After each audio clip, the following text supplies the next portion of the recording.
What's up everyone, how are you all? Today we are back with another amazing Naruto story. What if Naruto was neglected and banished but came back as the Dark Sage? If you enjoy, then please like, share and do comment. And also check the description box to original creator of this beautiful creation. Tsunade Senju and Kakashi Hitaki were currently standing in one of the many, bleak rooms of the Konoha hospital.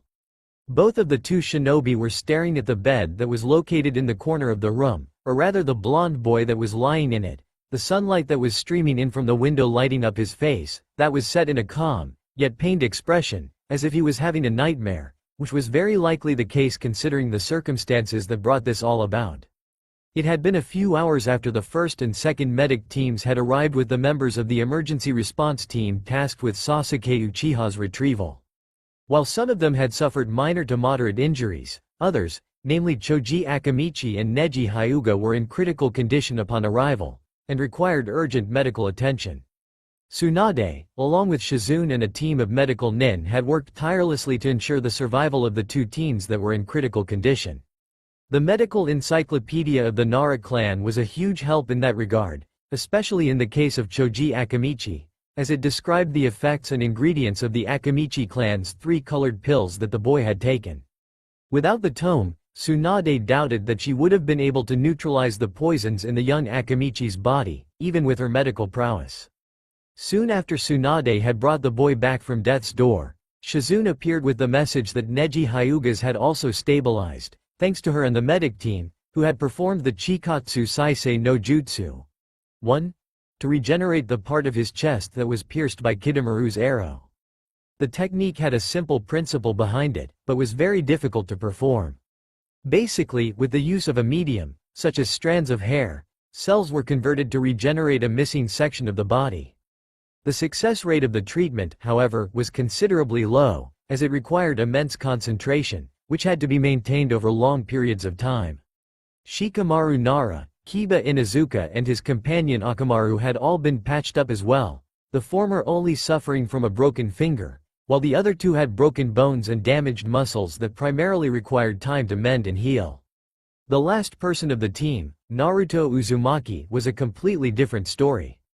Kakashi had found the boy passed out at the Valley of the End, and returned with him shortly after the medic teams had arrived with the other members. As expected, he didn't suffer from any grievous injuries, as all of them were healed by the Kyuubi's potent chakra. The young blonde was still completely exhausted, and Tsunade didn't put emotional trauma beyond him, considering what he had been through. How's his condition? The question asked by the Cyclopean Jonin next to her pulled Tsunade out of her thoughts. After a few moments of silence, the Hokage replied, stable. All of his wounds were healed by the Kyuubi, but he still needs to take it easy and rest for now. The man next to her nodded meekly, his normally stoic face, or what was visible of it, a mask of guilt. He was no doubt beating himself up for what had transpired at the Valley of the End. Tsunade of course didn't blame him for what happened, but that was simply how the silver-haired man saw it, as a failure on his part as their sensei. I should have seen this coming. The blonde woman sighed in frustration, but you didn't, and there's nothing we can do about that now. I'm just glad Naruto came back alive. Kakashi wanted to deny it, but thought better of arguing with her.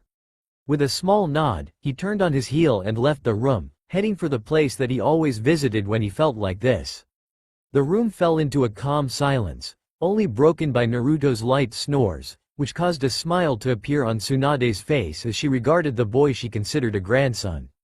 It seemed that whatever bad dream he was having was over, and with a few steps she closed the distance between the two, gently laying a hand on his forehead before leaving the room as well, allowing the boy a well-deserved rest. Mindscape. Naruto awoke to the sound of dripping, slowly blinking and propping his body up as he tried to find the source of the annoying sound. It didn't take long, as he spotted one of the many pipes that ran the length of the ceiling, and the water that was dripping down from it. That was when he realized that he had entered that place again. To Naruto, it just looked like a sewer system, akin to the one that he used to hide in when the villagers were out for his blood. But this one was different, in that it had a massive room that held a gate spanning from one wall to the other, beyond which was an inky darkness. With a defeated sigh, Naruto let himself fall back into the shallow water that covered the floor of the room, the events of the past day replaying themselves in his mind. The blonde brought a hand up to feel the spot that had a Chidori rammed through it, and sure enough, the wound was completely healed, though he could still feel a phantom pain lingering over that spot. He remembered the glare those cold, unfeeling eyes gave him as his friend rammed his hand through his chest, which most likely would have killed him if he hadn't diverted the attack. Anger bubbled past the grief and sorrow Naruto felt for losing the person he considered a brother, and with a shout of frustration, he clenched his fist and brought it down to the floor, causing the water it hit to splash over him. As a Jinchuriki, Naruto's life had been a living hell, from the relatively harmless glares he received from the villagers, to the harsh beatings that he would be dealt frequently. The few proverbial rays of light in that hell had been a few people, one of them being Sasuke. While the last Uchiha considered Naruto anything but a friend, he had acknowledged his strength, and the bond that the two had, forged by the pain and loneliness both of them had experienced in their lives. As such, it was beyond painful and infuriating to see Sasuke cut off that bond so easily and without a second thought, while he did all he could to preserve it, going so far as to risk his life to bring him back from the path he had began to tread on. A path that would slowly envelop him in darkness. His hands clenched into fists, and he could even feel his nails digging into his flesh and drawing blood. He didn't notice the small streams of orange chakra slithering out of cage in the large room, converging at and being absorbed into his body, causing his pupils to turn crimson and his nails to sharpen into claws slightly. He was snapped out of his anger as he heard a loud and markedly derisive snort from his right, and turning his head, he quickly found the source of it. Staring down at him with pure contempt and hatred was the Kyuubi no Yoko, the nine-tailed demon fox. Pathetic human, drawing on my power again so soon? He asked with barely concealed hatred.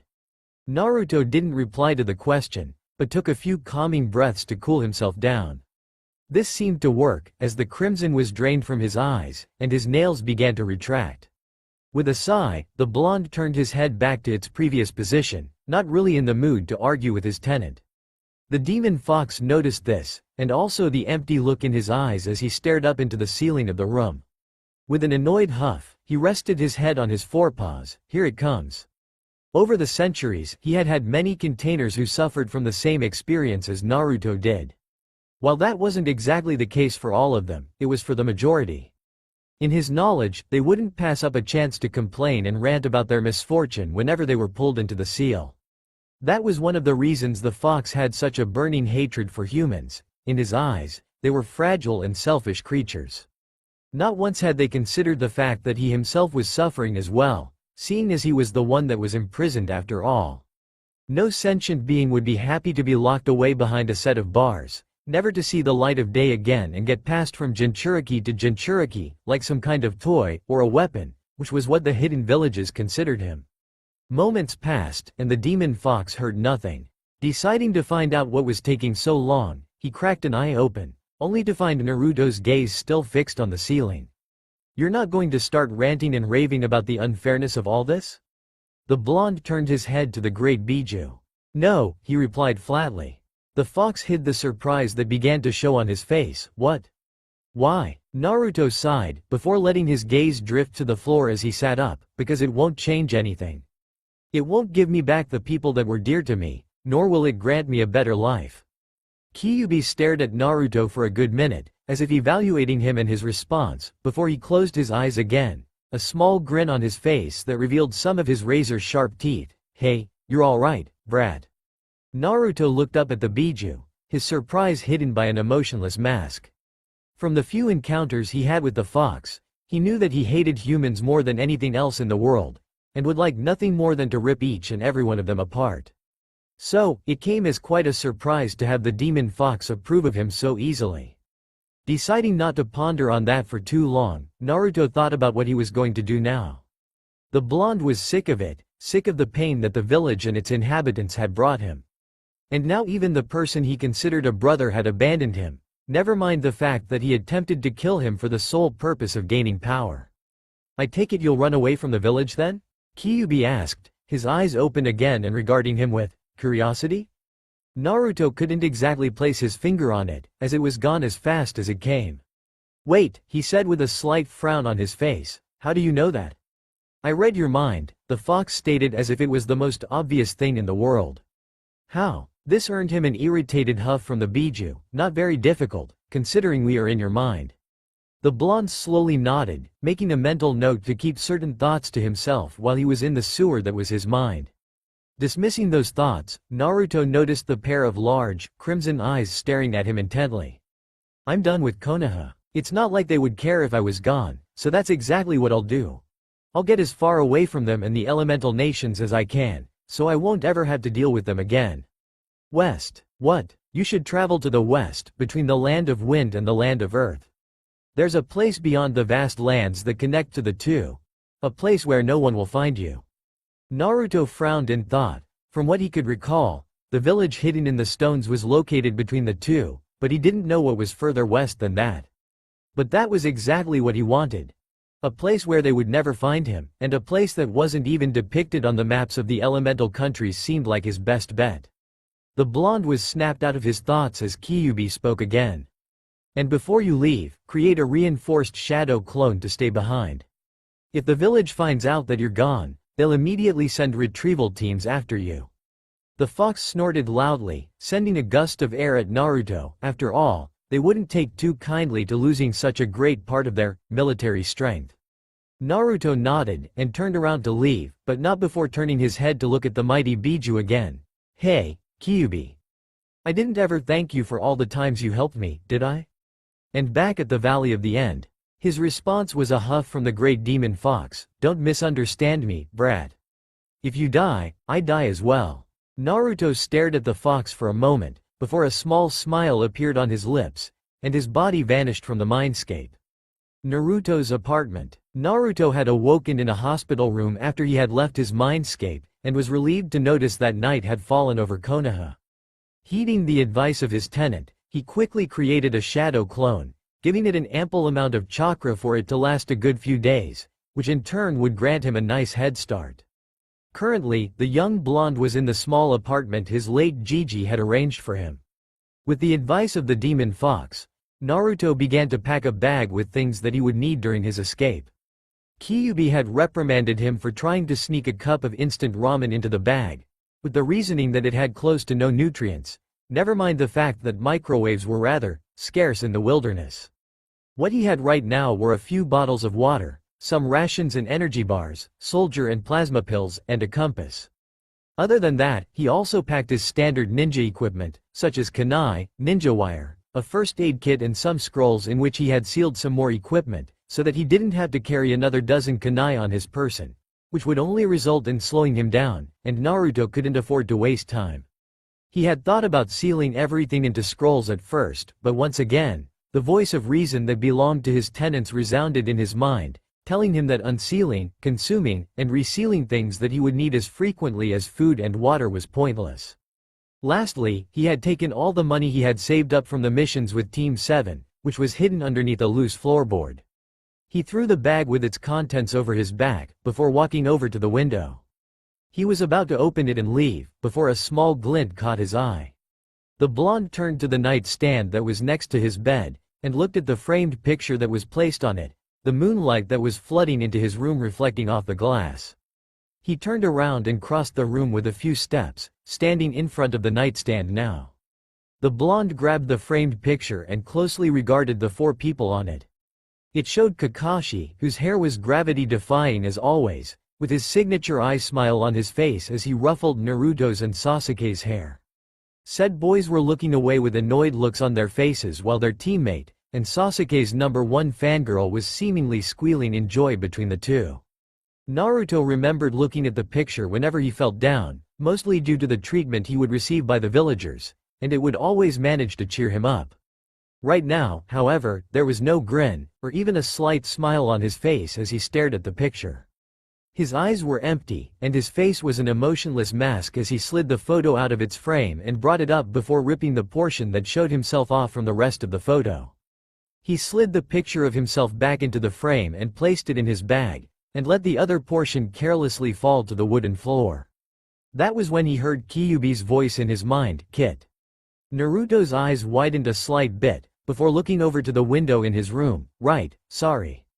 With that, He quickly exited his apartment via the window, making his way to the gates as he melted into the shadows of the allies. A couple minutes later, Naruto arrived at one of the gates leading out of the village, and silently cursed under his breath when he noticed the two gate guards, Izumo and Kotetsu, standing to either side of said gate. Still, he considered himself lucky. With all that happened recently, he would have expected security to be considerably tighter.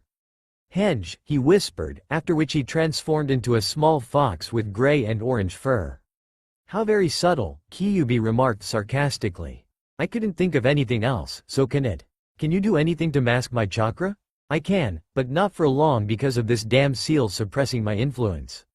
"It'll have to do," Naruto thought as he, in fox form, slowly padded his way up to Kotetsu, who was talking to his partner while they kept watch, and quietly slipped between his legs.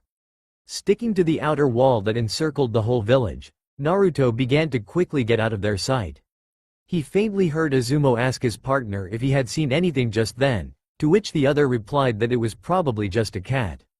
Naruto paid no mind to that as he darted into the tree line, entering the vast forest that Konoha was famous for. He released the henge and took to the trees, moving as fast as he could, without sparing the village another glance.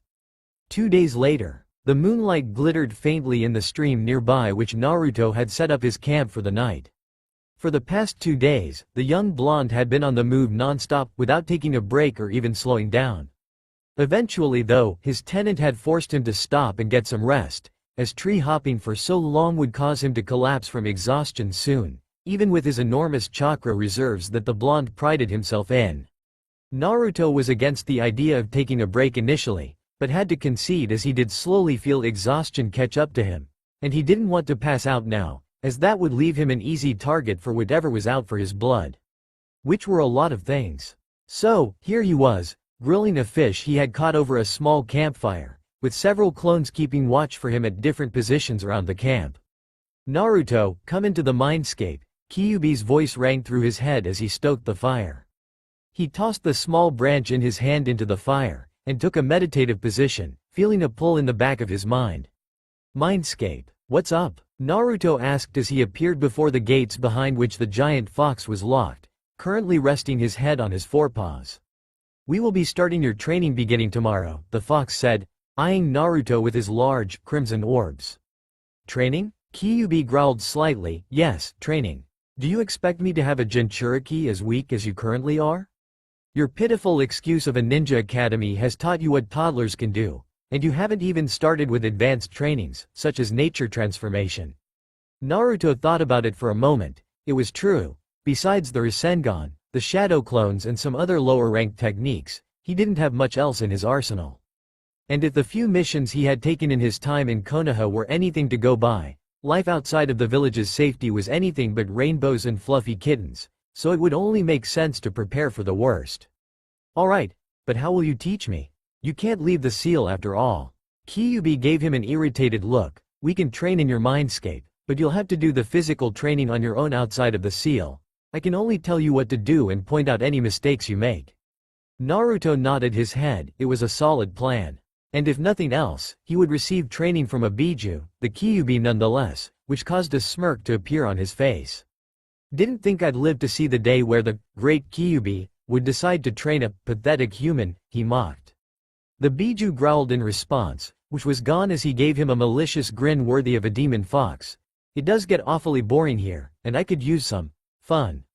The smirk was wiped off his face, and something told Naruto that what Kyuubi considered fun would cause him excruciating amounts of pain, but he didn't get to voice his worries as the demon fox spoke again. "Now be gone. You have to rest, and I want to sleep." Naruto simply nodded as the fox closed his eyes and started snoring, though the blonde didn't know if he was really sleeping or just faking it. Nonetheless, his body vanished from the mindscape. Real world. As Naruto appeared back in the real world, he noticed that the fire was slowly dying out, and he finally felt the exhaustion of running for nearly 2 days after recovering from a mortal wound and escaping a village catch up with him. He laid down on the bedding he had made from leaves and moss, sighing as the warmth of the glowing embers washed over him, and relaxed his sore body. He felt himself slowly drift into a well-deserved sleep, but he couldn't help but smile. He had taken the first step to starting a new life, life free of the remnants of his past. Naruto stood leaning against the railing of the ship he had boarded a week ago, breathing in the fresh ocean air as he stared out into the vast, blue nothingness that was the ocean before him.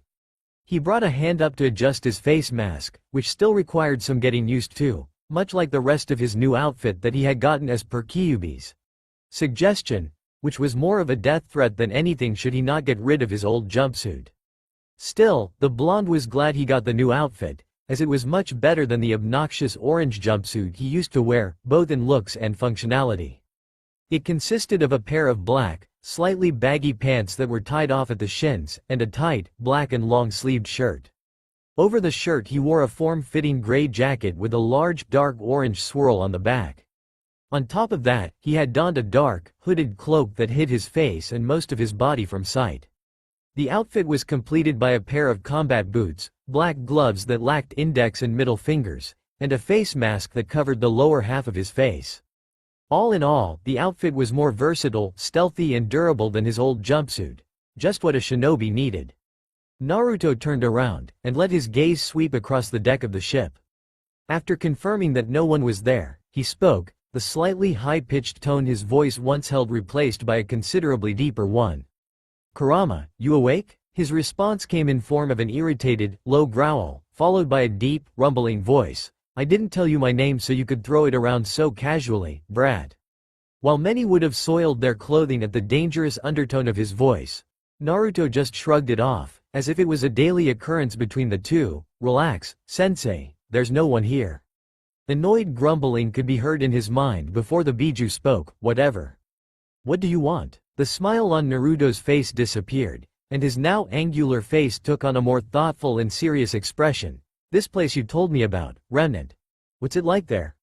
Kurama had told Naruto about Remnant during the second year of his defection, when Naruto had asked him about a place where he could start a new life. Sure, traveling had been a lot of fun for the blonde, and he had learned a lot during that time, but he eventually did have to find a place to settle down, a new home. So the fox suggested Remnant as a possible destination and told him what little he knew about it, which was what his father had told him when he was young. That was another topic that they had argued about many times. While the two had gotten much closer during the past 3 years, and now shared a student-master relationship, the fox was still reluctant to talk to him about certain things, only giving him small bits of information on the subject before ultimately dismissing him. One of these things was the demon's father, which he had only mentioned a handful of times throughout their traveling.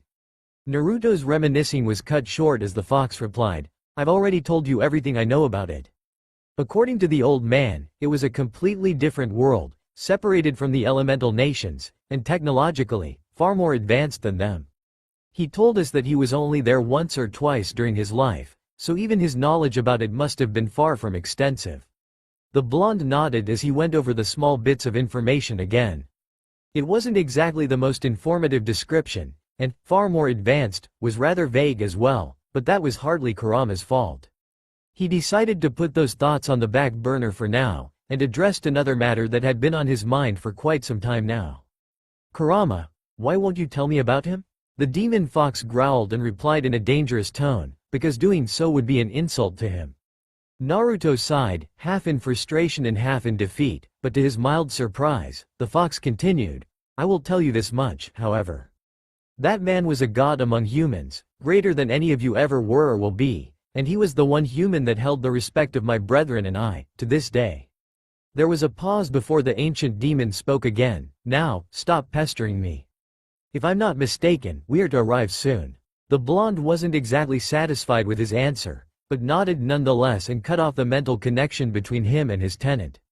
He knew better than to push the Biju. With another sigh, he turned around, and true to Kurama's words, Naruto was able to see a mass of land far off in the distance. The blonde figured that he might as well use the time left to their arrival to meditate, and so he sat down in a meditative position and began to relax and slow his breathing. 2 hours later, Naruto's meditation was interrupted by a voice behind him. He exhaled slowly and stood up. Turning around, the blonde came face to face with the captain of the ship. A burly man in his mid-40s, with a scraggy beard and breath that smelled heavily of alcohol. "Well, here we are. Sorry kid, but the nearest port is 15 miles from here, and the money you gave us was only enough to get you this far. So, unless you want to travel back, I'm gonna have to ask you to swim the rest of the way." A year ago, the language the man was speaking would have made no sense to Naruto, but thanks to Kurama, he was now fluent in English. The reason for him teaching his container the language was due to the fact that no one spoke Japanese in this part of the world. Naruto found that out the hard way, about a year after his defection. He had just crossed the barren wasteland that was beyond the land of wind and the land of earth, and as he arrived in a small village a few hours later, he was surprised to find out that no one understood him, and vice versa. Luckily, Kurama, being the millennia-old demon that he was proficient in more than a handful of tongues and languages, English being one of those. So he decided it would make sense to teach it to the blonde. The learning curve was quite steep, what with all the differences in the two languages, but after a year and a half of studying, Naruto could now read, write and fluently speak English. Back in the present, the blonde turned around and gazed at the shore of wherever it was they had arrived at, and noticed the lack of a port or harbor. He took a few moments to roughly estimate the distance between the ship and the shore, and with a small grin that was hidden behind his face mask, the blonde turned to the captain and replied, "That's all right, I'll just walk." The captain gave him a weird look, but before the man could voice a reply, which probably would have been something along the lines of, "Are you mad?" Naruto jumped off the ship. The captain, along with the crew members that saw this, ran to the railing and peered down the side of the ship, amazed to see the blonde actually standing on the surface of the water. With a last adjustment of his hood, he began walking in the direction of the shore in an almost leisurely pace, as if nothing was out of the ordinary. Well, nothing was out of the ordinary, for Naruto at least. Without a care in the world, and ignoring the several pairs of eyes glued to his back, he continued on his way to the shore, beyond which began a dense forest. Several hours later, after Naruto had reached the shore, he noticed a lack of anything that would suggest human presence, so he decided to make his way through the forest. If he had any luck, he would stumble upon a city or a village beyond it. Currently, the blonde had just happened upon a clearing in the vast forest, the annoyance and irritation of a several-hour-long tree-hopping session beginning to show on his face in form of a slight scowl. Deciding to take a small break from tree-hopping, Naruto jumped down into the clearing. As he approached the middle of said clearing, his eyes narrowed and his body tensed. As anticipated, he heard Kurama's voice in his mind, "Naruto. I know." The chirping of birds and singing of cicadas that was heard a moment ago came to an abrupt halt, which only served to prove Naruto's and Kurama's rising suspicions right. Something was wrong. Suddenly, black blurs shot out of the tree line and into the clearing from all directions, prompting Naruto to pump a large amount of chakra into his legs and jump up into the air and above the clearing. Not a second later, the black blurs converged in the middle of the clearing, where the blonde had been standing before. From above, Naruto could clearly see what had tried to assault him, and what he saw caused a frown to appear on his, and unbeknownst to the blonde, on Kurama's face. Looking up at him with burning red eyes were half a dozen creatures with pitch black fur and protrusions along their arms and spines that looked like bones. They also seemed to be wearing masks made out of the same bone-like substance, but with red lines running along them and forming patterns on the mask. "Kurama, what in Kami's name are those things? I don't know. I'm seeing these things for the first time as well." Now that was weird. Being a Biju, Kurama had been around for a long time. Upwards of a few millennia from what Naruto knew. As such, he had knowledge over a myriad of things, both of demonic and of human origin, so for him to now know about something was unsettling, to say the least. He didn't have time to ponder on it though, as two more of the creatures shot out from the trees below him, attempting to intercept him in the air. Keyword: attempted. Naruto smirked as he flipped midair and blasted himself towards the earth with a burst of chakra, a Rasengan already forming in either hand, completely without the help of shadow clones. He rammed the two spheres into the ascending creatures, which resulted in all three of them crashing down into the clearing.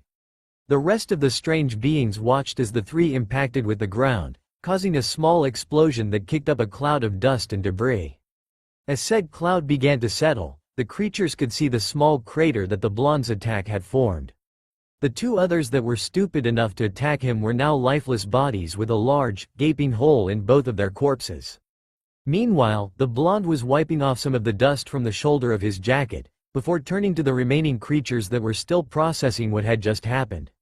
Raising a hand, he made a beckoning motion that seemed to snap the things out of their daze as they began rushing at him. Naruto slipped into his combat stance as he engaged them in taijutsu, dodging and weaving through their attacks, which wasn't a very difficult feat seeing as they were uncoordinated and almost clumsy. That didn't mean he would get careless though. Kurama had drilled into his head during their training that he should never underestimate an opponent and never let his guard down during a fight, no matter how easy it seemed. And if the sharp claws and fangs were anything to go by, a swipe or bite from one of these things would be anything but a pleasant experience. He stepped to the side as one of the creatures lunged at him, and brought his hand, which was gripping a kunai, down on his back. He raised an eyebrow in surprise as the kunai bounced off the creature's skin, without leaving as much as a scratch. The being used this chance to lash at him with its claws, only for Naruto to jump back. He didn't waste any time as he threw the kunai, but this time, he had channeled wind chakra into the blade, increasing the sharpness and range of it considerably. So much so that one could see the air being cut as it sailed towards its target, leaving a thin white streak in its wake. This time however it had no problem piercing through the creature's skin and right through its throat. Instinctively, the blonde ducked underneath a swipe aimed for his head, before channeling chakra into his fist, turning around and ramming it into the chest of the creature that tried to blindside him, sending it flying into a tree which splintered and broke from the force of the punch. Naruto didn't pay any attention to that as more of the beings came at him from all sides. He caught a clawed hand mid-swipe and swung the owner of the limb around, slamming the creature into the others and causing them all to fall to the ground. Before they could even recover, a clone appeared above each one of them, and with a sickening crunch, snapped their necks. After dispelling the clones, Naruto scanned the clearing, and noticed that the creatures were all taken care of. The blonde took a few steps to one of the bodies that was lying in the crater, intent on closer examining just what it was that had tried to kill him. He tried to turn the grotesque body of the being around, but before his hand could even make contact with it began to evaporate. With a slight hissing sound, the corpses slowly began to evaporate into a black smoke that rose into the sky before disappearing completely. Shortly after, all the bodies were gone, and Naruto stared blankly at where one of them had been a minute ago. Right. What the hell was that? Creatures of Grimm. Naruto turned around to see a figure standing at the tree line, partially hidden by the shadows. Come again? A chuckle escaped the person's lips as he slowly walked into the clearing, revealing himself to be a middle-aged man with light gray hair and brown eyes, underneath which a pair of shaded spectacles rested. He wore a dark suit over a vest with a green shirt underneath, and a simple pair of dark green pants. The man also had a green scarf wrapped around his neck, with a small, cross-shaped emblem pinned to the front. Creatures of Grimm. Tell me, you aren't from here, isn't that correct? No, I've traveled here from a faraway place. It wasn't a lie, but Naruto didn't exactly want to tell a stranger he had traveled here from the elemental nations after defecting from his village. The man seemed to realize that the blonde wouldn't give him any details on that, and continued, "That was quite a show you put on there. You would make a fine huntsman with skills like that. May I know your name?" Naruto. Naruto Uzumaki. And who are you? The man gave him a small smile. You can call me Professor Ozpin. The blonde didn't comment on the lack of a first name, and recalled what he had said before. You said something about me making a fine huntsman. What do you mean? You really do not have any knowledge about where you are? About Remnant? Naruto shook his head. No, my mentor told me a little about it, but other than the fact that the people here have very advanced technology, I know nothing. Seeing as this man obviously knew something about this world, Naruto decided to use this situation to his advantage. Actually, I was looking for someone that could tell me about this place. Naruto had a lot of questions after fighting those creatures, and he had a feeling he would have a lot more by the end of the day. I'd be happy to answer all your questions, though we would do well to discuss these matters where we won't get interrupted. The professor let his gaze drift across the clearing, and Naruto knew what he meant. Alright, so, how do we get out of this forest? The man smirked slightly before pulling out a small device which he then proceeded to pull apart, revealing a screen between the two halves.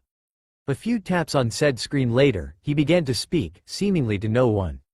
Jaden, if you will. Naruto simply raised an eyebrow, the second one following shortly after as a huge, metal thing descended from the sky and landed in the clearing. The blonde stared in wonder at the construct for a few moments. Was this the advanced technology Kurama had told him about? The professor turned to him with a small smirk on his face as a section on the side of the aircraft retracted and shifted to the side, revealing a hollow space which probably served to transport things or people in this case. "Shall we?" he said as he entered the aircraft, looking at Naruto with mild amusement. "This person obviously knows a lot about this place, you should go with him." "Yeah, I figured as much," Naruto replied internally, before nodding and entering the aircraft, which then began to lift up into the air. It was a weird feeling for Naruto, which Ozpin seemed to notice as he gestured to one of the seats behind the blonde. Several hours later, and that is why we continue to educate huntsmen and huntresses to this day, hopefully for generations to come. "I see." Naruto stared at the man before him with a blank face. They had arrived at Beacon Academy a few hours ago, which Ozpin was the headmaster of. Naruto had to admit he was surprised and slightly impressed by the aircraft that picked them up, but that was nothing compared to the academy itself. It was a truly impressive sight. There was a long avenue that was flanked by trees and light poles, which had flags draped around them. The avenue led to what looked like the main academy buildings, which could be accessed by the large and equally impressive main doorway. There was also a stone statue on the campus of the academy, displaying two people, a man and a woman, dressed in robes with hoods draped over their heads. The former of the two held a sword in one hand, raising it above his head in a triumphant gesture. The latter, who also seemed to be a little younger than the man, was looking off into the distance.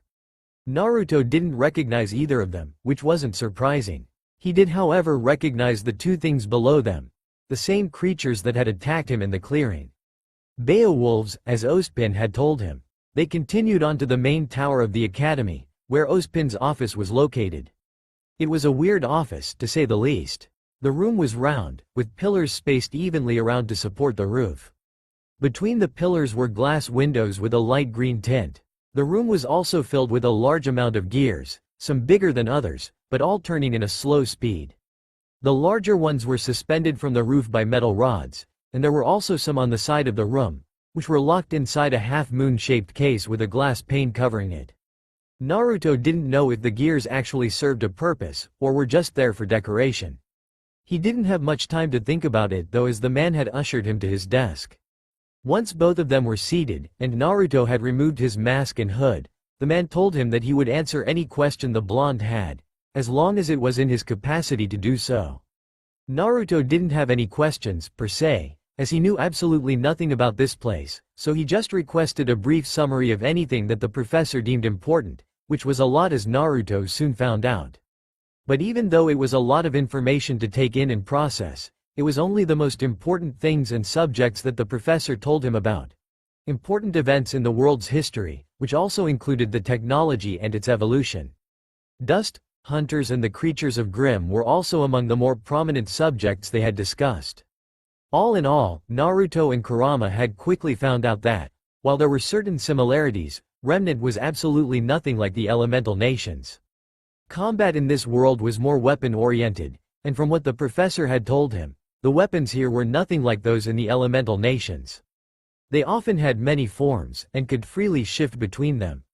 These forms enabled them to operate in both close combat and in long range if the need would arise. These weapons were mostly exclusive to hunters though, as the police had standard-issue weaponry. The weapons could also be augmented with dust, which was a source of energy in this world, and apparently instrumental in fighting the Grimm, an age-old menace that sought nothing more than to destroy mankind. Outside of combat, dust had many other uses. It could be used as a source of energy, forged into weapons and weaved into clothing, and it could even be fused into one's body, though that was a more archaic tradition, as Ozpin had told him. However, Naruto wasn't the only one who had questions, which was understandable as the professor probably didn't know many people outside of Remnant, given his surprise at even seeing a single person from outside of this world. Naruto of course didn't go into too much detail about most things, such as Konoha or the fact that he had a demon fox sealed inside of him. Currently, he had just finished telling him a little about the elemental nations, and about his 3-year-long travel. "I see. If you don't mind me asking a little more, what, or rather how did you do?" Whatever it was that you did back in the clearing. It didn't take a genius to realize that he was talking about the Rasengan and the shadow clones he had used during his fight with the Grimm. It's complicated. What do you know about chakra? Ozpin's face took on a slightly confused expression. Chakra? Dear Kami in heaven. Both Naruto and his tenant chorused in the former's mind. Ozpin chuckled as Naruto stared at him with deadpan expression. Judging by the look on your face, chakra must be a common term where you are from. Naruto regained his composure and nodded. To put it simply, chakra is energy. Most living beings produce it to an extent and require it to live. Animals, humans, even nature itself produces a type of chakra. It's a combination of one's physical energy, which is drawn from every cell in the body, and spiritual energy, which is drawn from the mind. Together, these two energies create chakra. Interesting. And I'd assume you need chakra for what you had performed in the clearing earlier.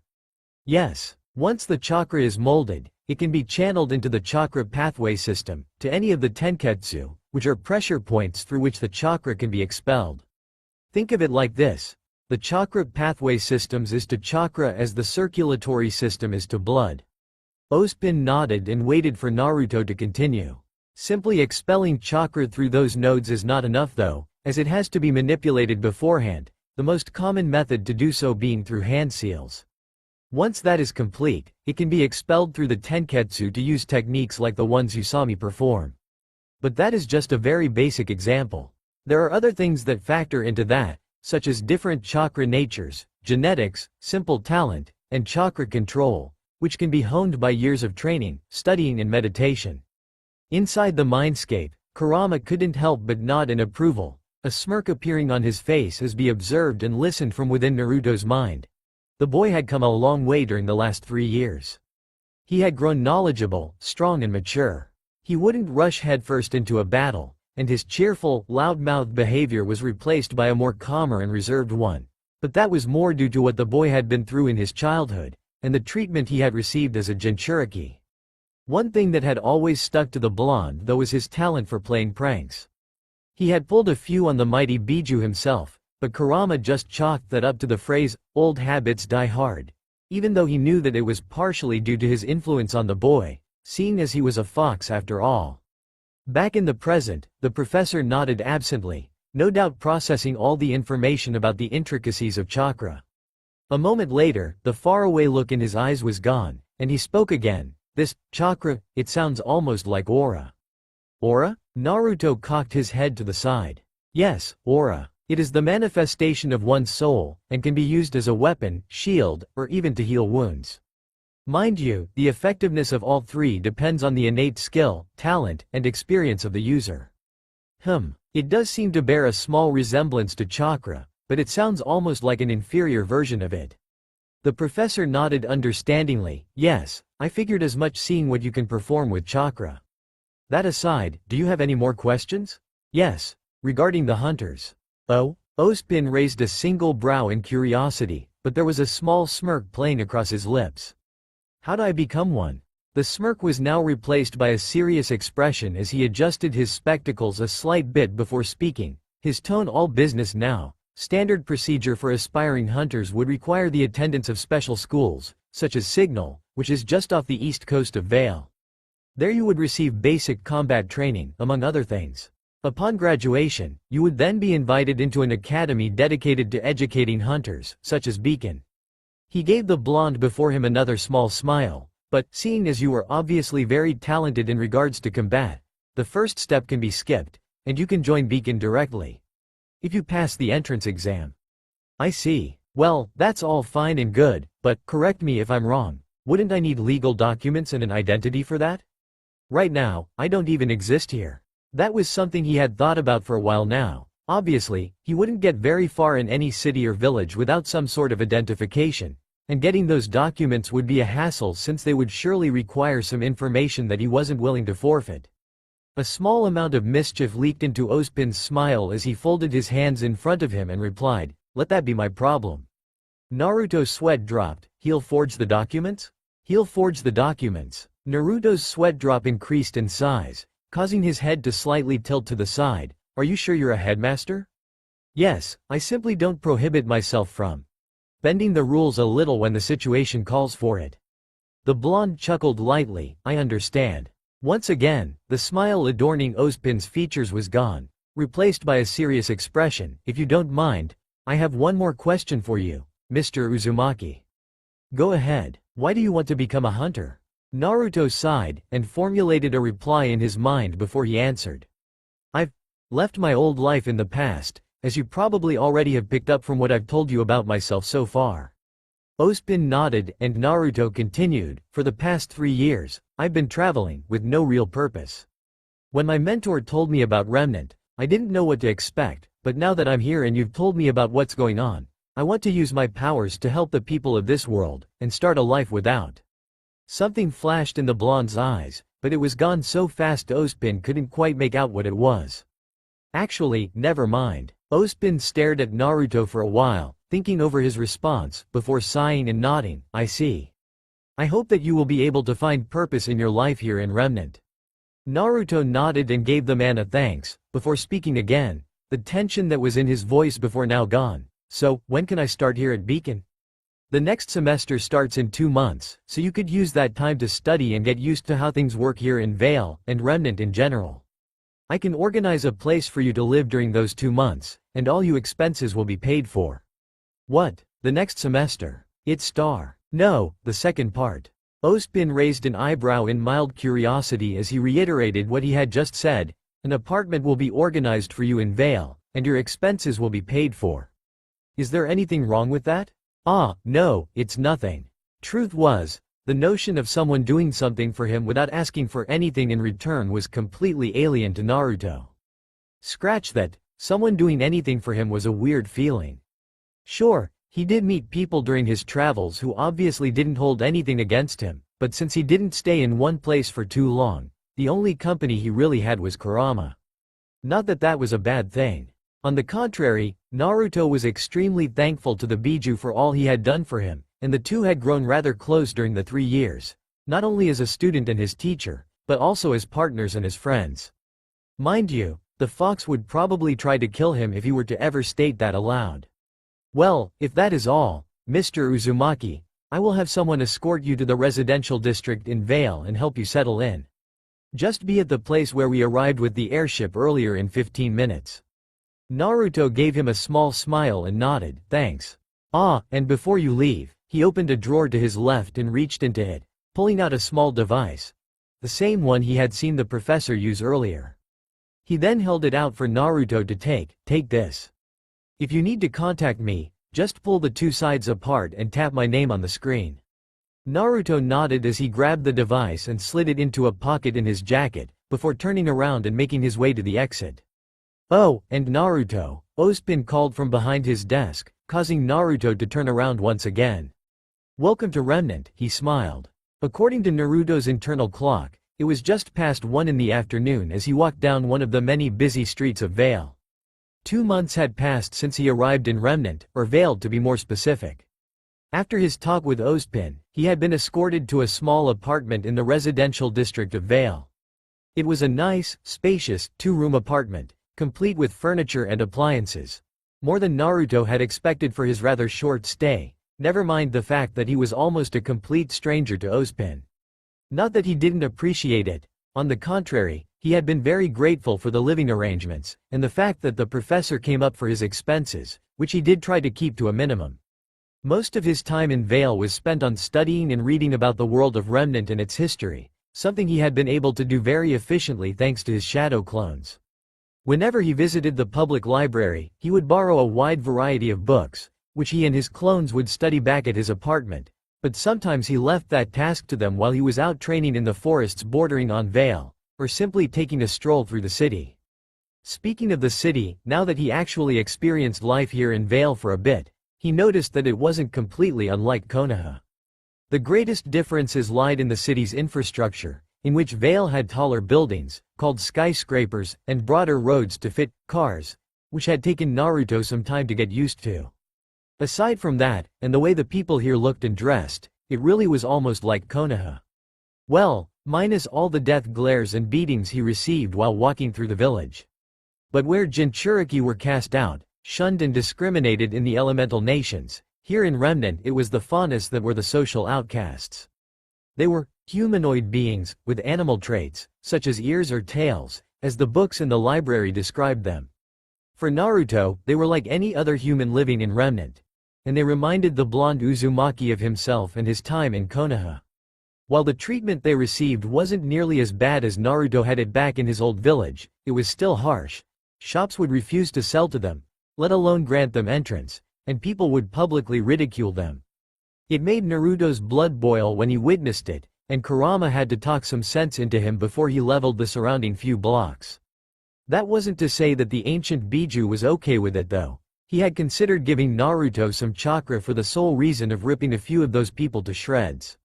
Now, Kurama wasn't described as a being of pure hatred for nothing, which was due to many centuries of being sought after as a weapon, but his time with Naruto had at least lessened his hatred against humanity, so even he felt somewhat inclined to help the faunus. Nevertheless, seeing his homicide was quite high on the list of things Naruto could not afford to do, he settled for the next best available option: pranks. Oh, how he had missed giving shops a nice in and exterior redesign, whether it be in neon pink or his signature orange. The blonde Uzumaki and his tenant always had a good chuckle when the incidents started to appear in the local newspaper, showing pictures of fuming shopkeepers standing in front of their newly painted shops, obviously ranting and raving as the pictures were taken. Naruto chuckled lightly as he remembered one of the times that had happened, causing a few people that were passing by to give him weird looks.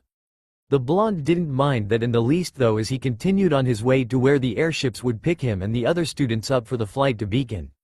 That was when he heard an all too familiar phrase: "Get out of here, you filthy faunus thief." The blonde turned to look across the street, and he saw a bakery with various cakes and sweets on display behind a glass window. That wasn't what caught his attention though, but rather the fuming baker with a loaf of bread in his hand as he shouted at a little faunus girl. Her cat-like ears were drooped, and she was silently sobbing as the man continued to shout at her in anger and disdain. Her hands were idly fiddling with the dirty rag of a t-shirt she was wearing, no doubt hoping for it to stop. Naruto's fists clenched, but he didn't act on the urge to beat the man to a pulp. The blonde crossed the road in a blur and appeared next to the girl, causing both her and the baker to shift their attention to him as he spoke, his tone dangerously calm and polite, though the man didn't seem to catch up on that. "Excuse me, sir, what seems to be the problem?" The baker smirked smugly, no doubt assuming that the black-clad man would join him. "This filthy faunus tried to steal from me." As if to emphasize his point, the man raised the loaf of bread in his right hand and waved it around. Stealing is very wrong for a young girl like you," Naruto told the faunus girl in a stern voice, causing her to flinch and the smug smirk the baker was sporting to grow even larger. Naruto then bent down to face the girl, and whispered, "I, on the other hand, have no such qualms." With a smirk that was hidden behind his mask and a small wink, Naruto straightened and turned to the baker, or rather his shop behind him and pointed at the window with an almost bored expression. Sir, there's another one." The baker immediately turned around, only to see one of the luxurious-looking slices of cake he had out on display gone, but to his surprise, there was no one inside of the bakery. With a furious expression on his face, he turned around, only to see the stranger and the girl gone, along with the loaf of bread he had in his hand, which was replaced with an afterimage that dissipated a second later. Naruto chuckled lightly as he heard the baker explode in fury. "I guess he noticed that I stole the bread as well," he said as they rounded a corner, with the young girl leaning against the wall and taking a few breaths. "Here," Naruto said as he handed her the slice of cake and the loaf of bread, which caused her sapphire blue eyes to sparkle brightly and her ears to twitch, something the blonde found to be rather adorable. Thank you, mister," she said happily, her face lit up with joy. Naruto gave her a sad smile and ruffled her hair. "It's all right, I." Before he could finish the sentence, he heard the voice of another child, Sapphire. Turning around, he noticed two young faunus running in his direction, both of them around the girl's age.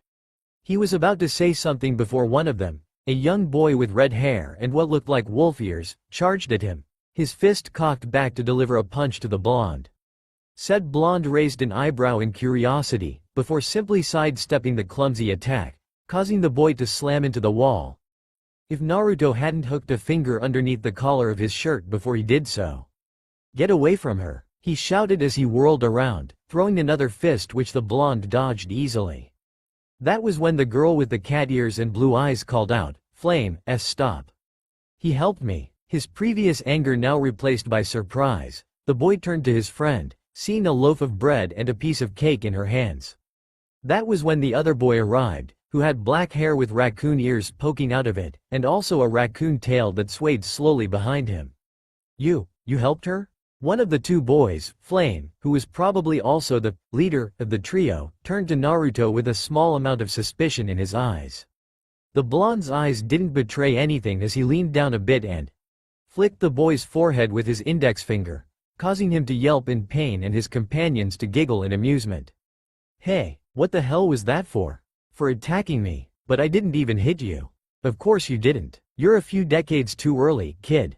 The boy began to grumble something under his breath, his face sporting a mixture of annoyance and frustration. Naruto reached down to ruffle his hair. "These two are your friends, right?" "Yeah, what's it to you?" A small smile appeared on Naruto's face, though it was hidden by his mask. "Nothing, I was just curious."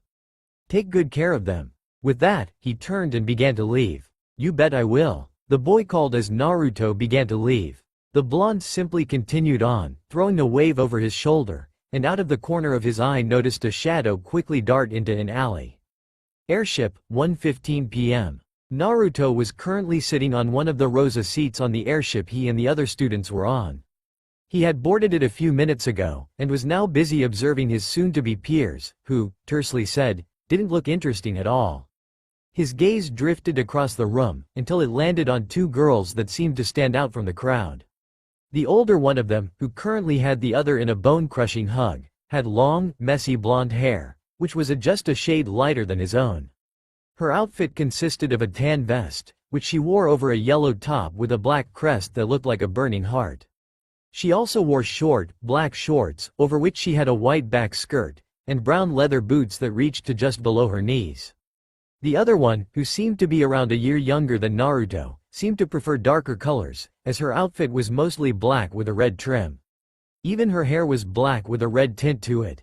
Other than that, she wore a black blouse, a black combat skirt and a deep red cape that flowed down her back. "Oh, I can't believe my baby sister is going to Beacon with me. This is the best day ever," Yang said in a cheerful tone, after which she released her sister, who had already begun protesting due to lack of oxygen. "Please stop." "But I'm so proud of you," the blonde replied with a large smile on her face. "Really sis, it was nothing." "What do you mean? It was incredible. Everyone at Beacon is going to think you're the bee's knees." The young girl apparently disliked the idea of that happening. "I don't want to be the bee's knees, okay? I don't want to be any kind of knees.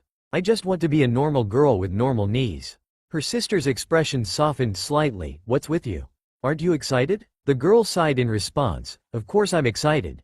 I got moved ahead 2 years. I don't want people to think I'm special or anything." Her sister gave her a comforting smile as she walked over to her and threw an arm around her shoulders. "But you are special."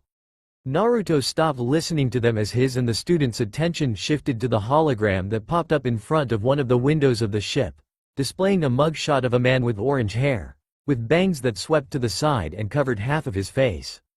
A voice began talking about the notorious criminal Roman Torchwick, who had apparently robbed a dust shop and was still evading authorities.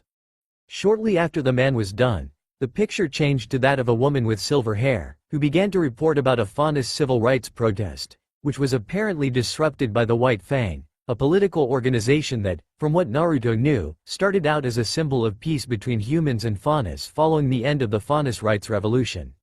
But as of the change of leadership some 5 odd years ago, they resorted to more and more violent methods to achieve equality between themselves and humans. Naruto personally found that approach pointless. If anything, it would only sow more seeds of hatred between the two races, which already seemed to be the case. He did however understand them to an extent. Kami only knew what he would have done if he had stayed in Konoha. His musings were cut short as the picture again flashed out of existence, and was replaced with the hologram of a middle-aged woman with light blonde hair, who proceeded to address the students on board of the ship. "Hello, and welcome to Beacon," she greeted in a pleasant voice. Naruto heard the older of the two sisters he had observed before ask the other, "Who's that?" She received her answer not a moment later as the woman introduced herself. "My name is Glinda Goodwitch." "Oh, you are among a privileged few who have received the honor of being selected to attend this prestigious academy. Our world is experiencing an incredible time of peace, and as future huntsmen and huntresses, it is your duty to uphold it. You have demonstrated the courage needed for such a task, and now it is our turn to provide you with the knowledge and the training to protect our world."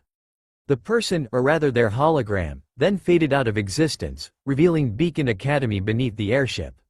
Various students rushed to the windows to get a look at it, ooh-ing, and ah-ing, at the impressive sight. Naruto remained in his seat and looked over his shoulder at the town below. His enjoyment of the sight was cut short though as he heard rapid footsteps and groaning behind him.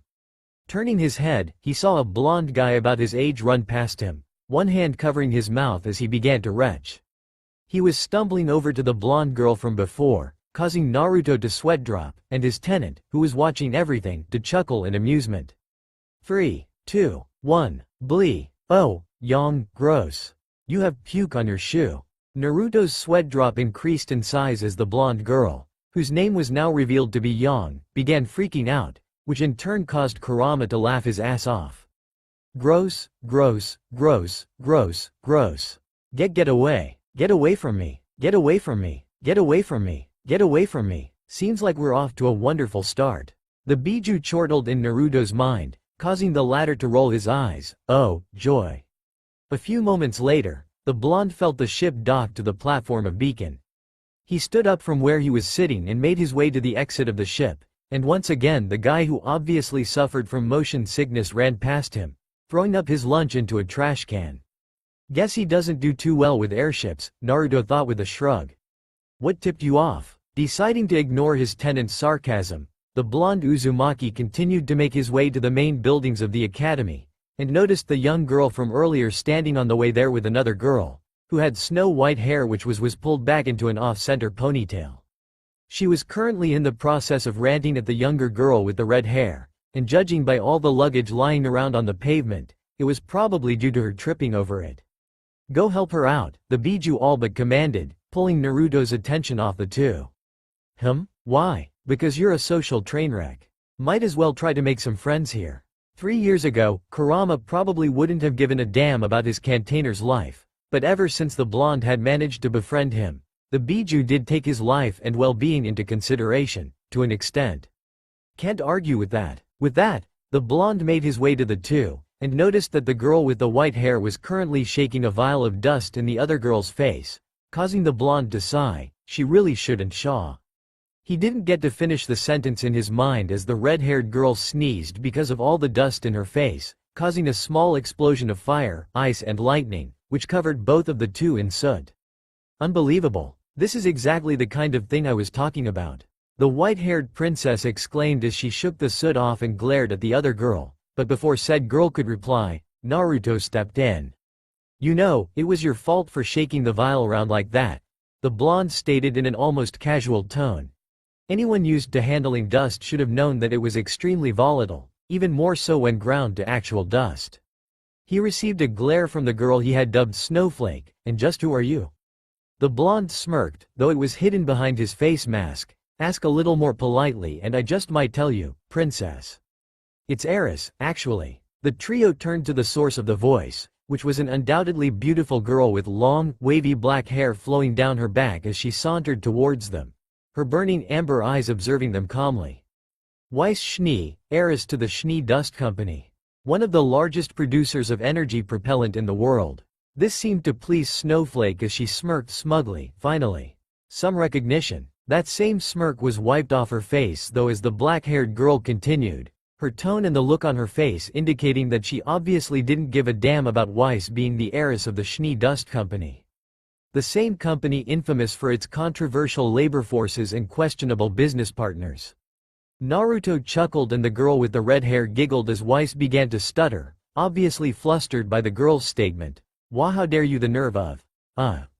With that, Snowflake stormed off, various servants gathering her luggage and following behind her. I promise I'll make this up to you. The young girl called after her, to which she received no response. She sighed, I guess I'm not the only one having a rough first day. So, what's... Looking up, she noticed the girl with the black hair walking away. Luckily for her, the black-clad man was still there, so her first day wasn't completely ruined. Naruto decided to introduce himself properly now that Snowflake was gone, and removed his face mask and hood, holding out his hand for the young girl to take. "I'm Naruto," he said with a smile. "Ruby," she replied with a small smile of her own and a faint blush as she saw his rather handsome features. "So, what was the deal with Snowflake?" Ruby gave him a sheepish grin. "Well, I kinda tripped over her luggage and then she..." Before she could continue, they were interrupted by another voice.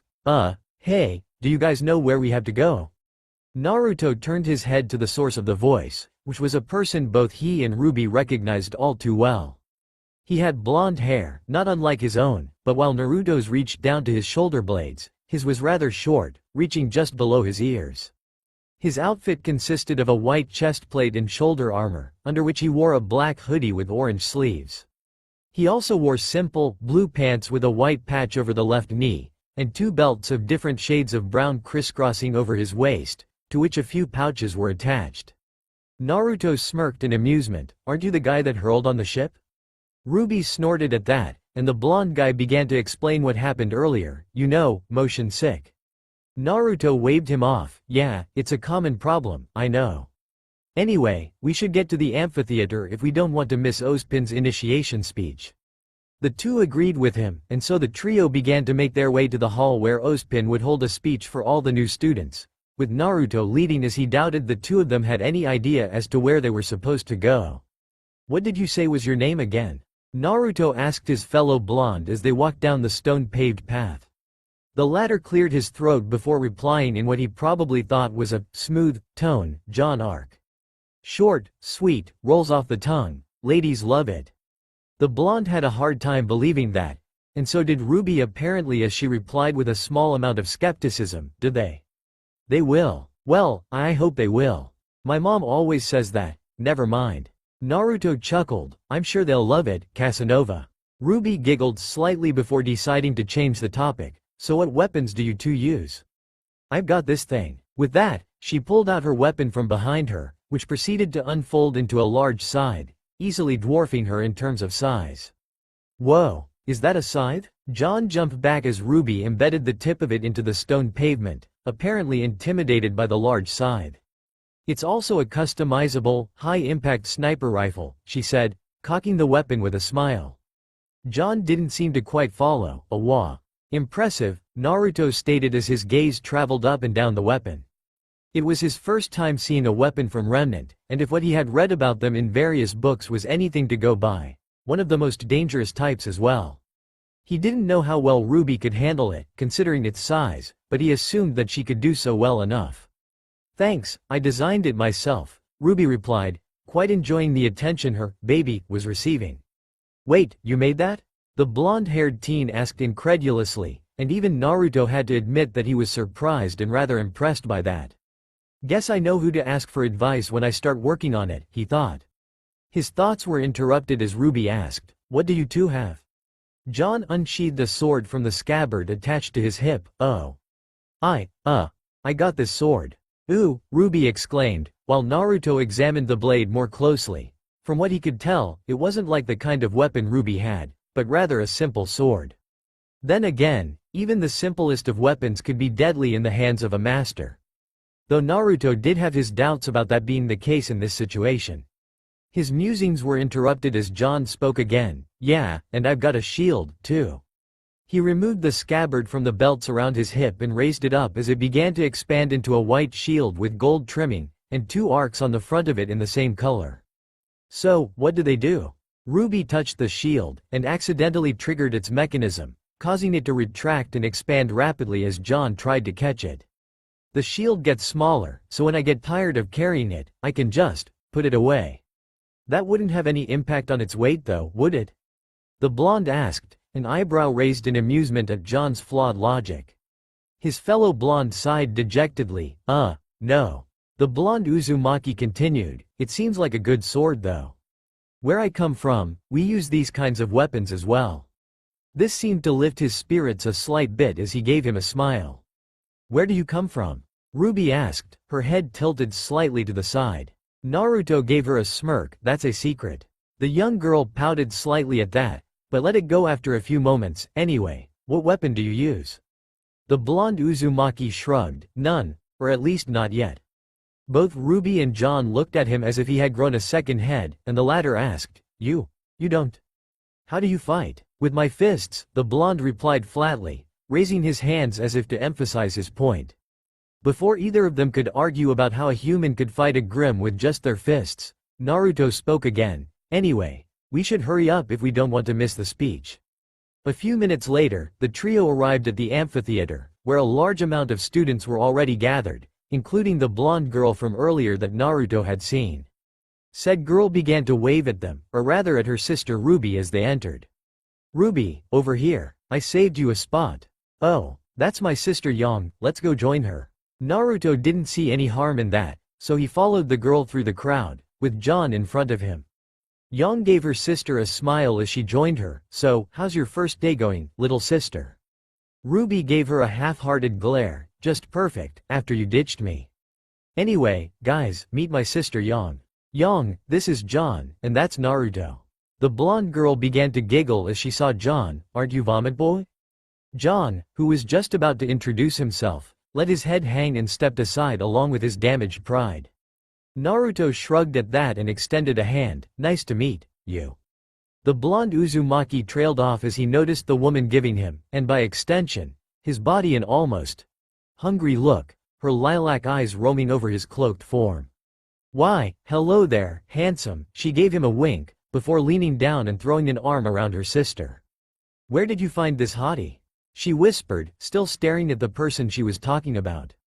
Naruto, of course, had heard that, and his instincts were currently screaming at him to hightail it in the opposite direction. The blonde wasn't one to ignore them, but opted to turn to his tenant for help first, as running away would be rather rude.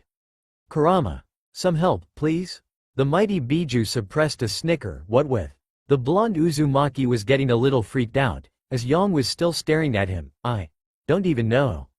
Luckily enough, before Yang could jump Naruto, Kami seemed to notice the blonde's distress and sent help.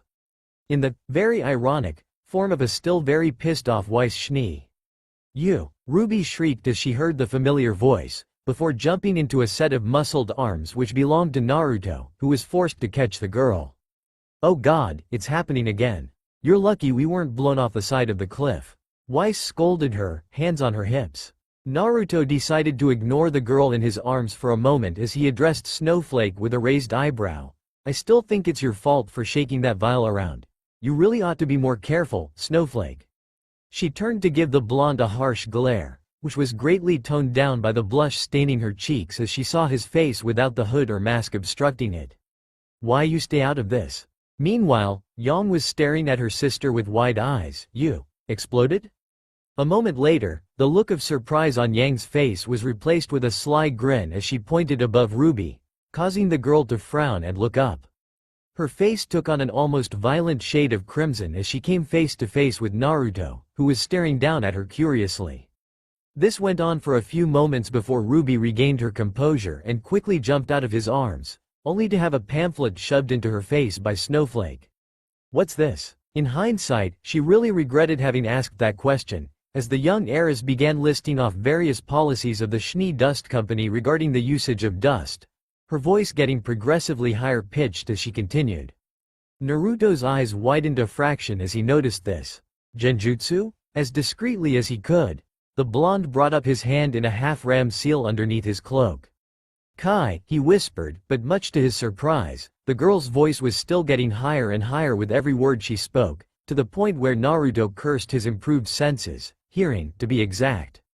While the blonde Uzumaki was working out what kind of genjutsu the girl was using, Ruby looked at the heiress with a half-horrified and half-dumbfounded expression as she finished listing off policy after policy. You really want to start making things up to me? Ruby smiled nervously. Absolutely. Weiss handed her the pamphlet. Read this, and don't ever speak to me again, she quipped. That was when Yang decided to step in. Look, it sounds like you two just got off on the wrong foot. Why don't you start over and try to be friends, okay? Ruby put the pamphlet away and nodded, a smile on her face. Yeah. Great idea, sis. With that, she held out her hand for the heiress to take. Hello Weiss, I'm Ruby. Wanna hang out? We can go shopping for school supplies. Weiss replied in a mock-excited voice, yeah. And we can paint our nails and try on clothes and talk about cute boys, like tall, blonde, and scraggly over there. She pointed to John, who perked up slightly at the mention. Ruby, who apparently didn't do well with sarcasm, asked in surprise, wow, really? The whole room seemingly fell silent as Weiss glared at the girl for a few moments before answering, no. Soon enough, their attention was pulled to the stage on which Professor Ozpin and his assistant, Glinda Goodwitch, were standing. The former adjusted his spectacles before speaking. I'll keep this brief. You have traveled here today in search of knowledge, to hone your craft and acquire new skills, and when you have finished, you plan to dedicate your life to the protection of the people. But I look amongst you, and all I see is wasted energy, in need of purpose and direction. You assume knowledge will free you of this, but your time at this school will prove that knowledge can only carry you so far. It is up to you to take the first step. With that rather vague and mysterious speech, the professor left the podium, leaving the students to whisper among themselves. The whispering came to a halt as Professor Goodwitch's voice now rang through the hall. You will gather in the ballroom tonight. Tomorrow, your initiation begins. Be ready. You are dismissed. With that, she, too, left the podium, and the crowd of students began to disperse. Beacon Academy Ballroom, 10:32 p.m. Night had fallen over Vale, and the first-year students of Beacon Academy were currently in the ballroom, where they would spend the night before the initiation the next day. Among them, of course, was Naruto, who was sitting by himself at one of the far walls of the room, leaning against it as he absently let his gaze drift across the room. What do you think of all this? He asked his inner demon. We've been here for barely a day. Other than the fact that the people here are rather amusing, they're all still children. Though that is somewhat understandable, seeing as they're lived in a time of peace. Yes, there were the Grimm, but the citizens of the four kingdoms of Remnant were relatively safe due to the fact that there were borders keeping the creatures out, and the few that did manage to pass through those borders would be quickly disposed of by the military and the hunters. Aren't I a child as well though?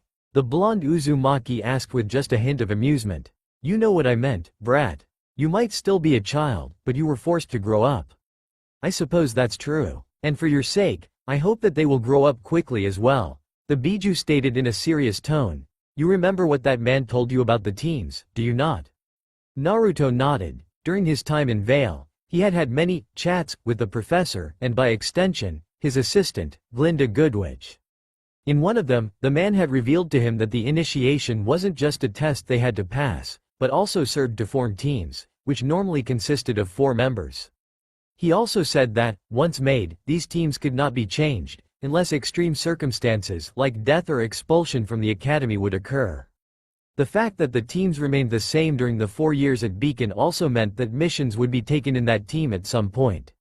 The concept wasn't unlike the one behind the 4-man cells in Konoha, but the key differences were the positions. While one would have a team of 3 genin and 1 jonin in Konoha, the teams at Beacon would be comprised of 4 rookies, with one of them as the captain of it. Not the most effective build for a team, as the captain would lack experience that one had from being in the field, but Naruto chalked that up to the fact that they only had to fight Grimm here, while in the elemental nations, villages more often than not warred amongst themselves, whether it be due to assassination attempts on important figures in the village, or simply because of power struggles between the villages. Naruto was shaken out of his thoughts by his tenant. What do you make of this? The blonde sighed, gathering his thoughts before replying, it's weird, to say the least. How so? This is the first time I'm actually with people since I've left Konoha. He thought, of course, he had met people during his travels, but he was almost constantly on the move. I guess it's just kind of weird walking into a crowded place, talking with people and not being glared or cursed at. Kurama chuckled. This is your life now. I suggest you get used to it. Naruto's lips turned up in a small smile as he saw Ruby and her sister Yang talking about something, after which the former threw pillow into her sister's face. I guess so. That aside, anything you want me to train, sensei? There was silence for a moment as Kurama thought about it. After another few moments, the Biju replied, no. I don't think you could leave this place right now to go train in that accursed forest. and training anything here is obviously out of the question, unless you wish to level the academy. Right, guess I'll just read then. With that, he cut the mental connection with his tenant and fished out a small book from his bag, the title of which read simply, Fairy Tales, written in bold, golden letters on the cover of the book. He let his gaze drift across the room once again, looking for a suitable place to read, until it landed on the girl from earlier who had managed to throw off Snowflake with barely 2 sentences. She was dressed in plain, black yukata with gray and white trimmings, and reading a book next to a few lit candles. The blonde Uzumaki stood up and made his way to her. As he approached her, he noticed the black-haired girl look up from her book, a small amount of annoyance on her face as she looked at the person distracting her from her book, which Naruto understood. He also disliked being interrupted when studying or simply reading. Hey, do you mind if I read here? She looked at him for a few seconds, then to the book in his hand, before nodding and returning to her own book. Go ahead. Thanks. With that, Naruto sat down a few feet away from her, so as to not invade her personal space. After he got comfortable, he opened the book and flipped a few pages, before he reached the one where he had left off. It was the tale of Little Red Riding Hood, and he had to admit that, from what he had read so far, it was a rather weird story. A girl with a red cloak, out alone in the forest to deliver food to her grandmother while a wolf tried to eat her along with said food. But then, the elemental nations had quite a few weird fairy tales as well. He dismissed those thoughts as he began to read, sharing a pleasant silence with the girl next to him. That was until she spoke a few minutes later, looking over to the book in his hands. Aren't you a little too old for fairy tales? Naruto looked up from his book and gave her a smirk. Aren't you a little too young for smut? The girl had the decency to blush as she followed his gaze to her open bag, from which Ninjas of Love was peeking out. She quickly pushed the book back in, causing Naruto to chuckle in amusement, before actually answering her question. I'm not from here, so I've never read them before. I see, she replied, her gaze still averted and her cheeks still tinged pink. What are you reading? The blonde asked her, eyeing the book in her hands as well. She answered a moment later after regaining her lost composure. It's a story about a man with 2 souls, each fighting for control over his body. Naruto had to suppress a chuckle at that as he thought about how it resembled the situation he and his tenant had been in a few years prior. While it wasn't exactly him trying to take over his body, he did in a sense try to take him over with his hatred and chakra to break free from his body. The black-haired girl seemed to notice the look of slight amusement on his whiskered face, to which she raised an eyebrow. Is anything funny? The blonde apologized. No, sorry. It's just that your book reminds me of a certain situation. She didn't quite follow him, but nodded anyway. It was then that Naruto realized that he didn't even know her name. I'm Naruto, by the way, he introduced himself. She gave him a small smile, probably the first Naruto had seen from her. Blake. With that, the two returned to their respective books, reading in relative silence before a voice interrupted them, calling out in a sing-song, held Lu. Looking up, Naruto noticed Yang and Ruby approaching them, the former approaching them while she forcibly dragged the latter along with her. Hello Ruby, Yang, Naruto greeted the two, while Blake stared at them in slight annoyance as she was distracted from reading once again. Hey there, hottie, the blonde greeted Naruto before turning to Blake. Anyway, I believe you two know each other? She asked, one arm around her sister who was looking slightly uncomfortable. Aren't you the girl that exploded? Blake asked evenly. Yeah, my name's Ruby, but you can just call me Crater. An embarrassed expression showed on her face before she continued. Actually, you can just call me Ruby. Okay, Yang decided to help her socially awkward sister out. So, what's your name? Blake sighed, obviously annoyed by the two as she simply wanted to continue reading her book in peace. Blake. Naruto noticed the irritated look on Blake's face, and had to admit that it was rather bothersome when one was interrupted while reading. Yang, Ruby, would you mind continuing this conversation another time? He asked politely, earning a frown from Yang, which quickly turned into a smirk. Oh come on, Foxy, wouldn't you spend some time with me rather than read? The blonde tensed slightly. Foxy? Yang gave him a playful smile and pointed to her cheeks, the whiskers. The tension left Naruto's form. Right, well, I think I'll stick with the book. His fellow blonde gave him a mock-hurt look. Ah, you're no fun. What are you reading anyway? A fairy tale. Ruby smiled. I love fairy tales. Yang used to read them to my every night before bed. They're one of the reasons I want to be a huntress. Blake looked up from her book at that, laughing slightly as she turned her gaze to Ruby. And why is that? Hoping you'll live happily ever after? Well, I'm hoping we all will. As a girl, I wanted to be just like those heroes in the books. Someone who fought for what was right, and protected people who couldn't protect themselves. She exclaimed with conviction in her eyes. You know, she reminds me of how you once were. Kurama chuckled in his mind, to which Naruto had to agree. He could really see the parallels. Blake allowed another small smile to grace her features. That's very ambitious for a child. The smile then turned into a frown as she continued. Unfortunately, the real world isn't the same as a fairy tale. Again, Naruto found himself agreeing to that. It was something he had found out the hard way. Well, that's why we're here. To make it better, Ruby smiled at them, the fire still burning in her silver eyes. Oh, I am so proud of my baby sister. Yang exclaimed, pulling Ruby into a bear hug and lifting her into the air. The feeling wasn't mutual, however, as Ruby began to flail around. Cut it out. With that, the two began to fight in a cloud of dust, several limbs poking out here and there. Naruto simply shook his head, while Blake tried to break them up, or at least get them to continue it elsewhere so that she could continue reading. That notion was all but lost as an angry Weiss stormed up to the two. What in the world is going on over here? Don't you realize some of us are trying to sleep? Oh, not you again. Both she and Yang shouted at the sight of each other, before the former turned to Naruto as he dryly stated, "You're not making it any better, you know." Weiss was about to retort, but Ruby was quicker. Shush.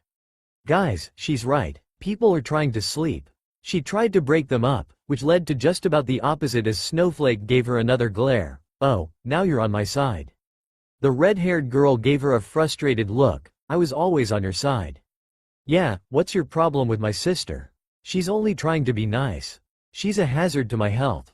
Weiss retorted. Blake simply sighed and rolled her eyes at the scene, before turning to Naruto, or rather the empty space he had been occupying a second earlier. With Naruto. Thanked Kami for the body flicker. Naruto sighed as he appeared on the roof of the academy and continued reading his book under the moonlight.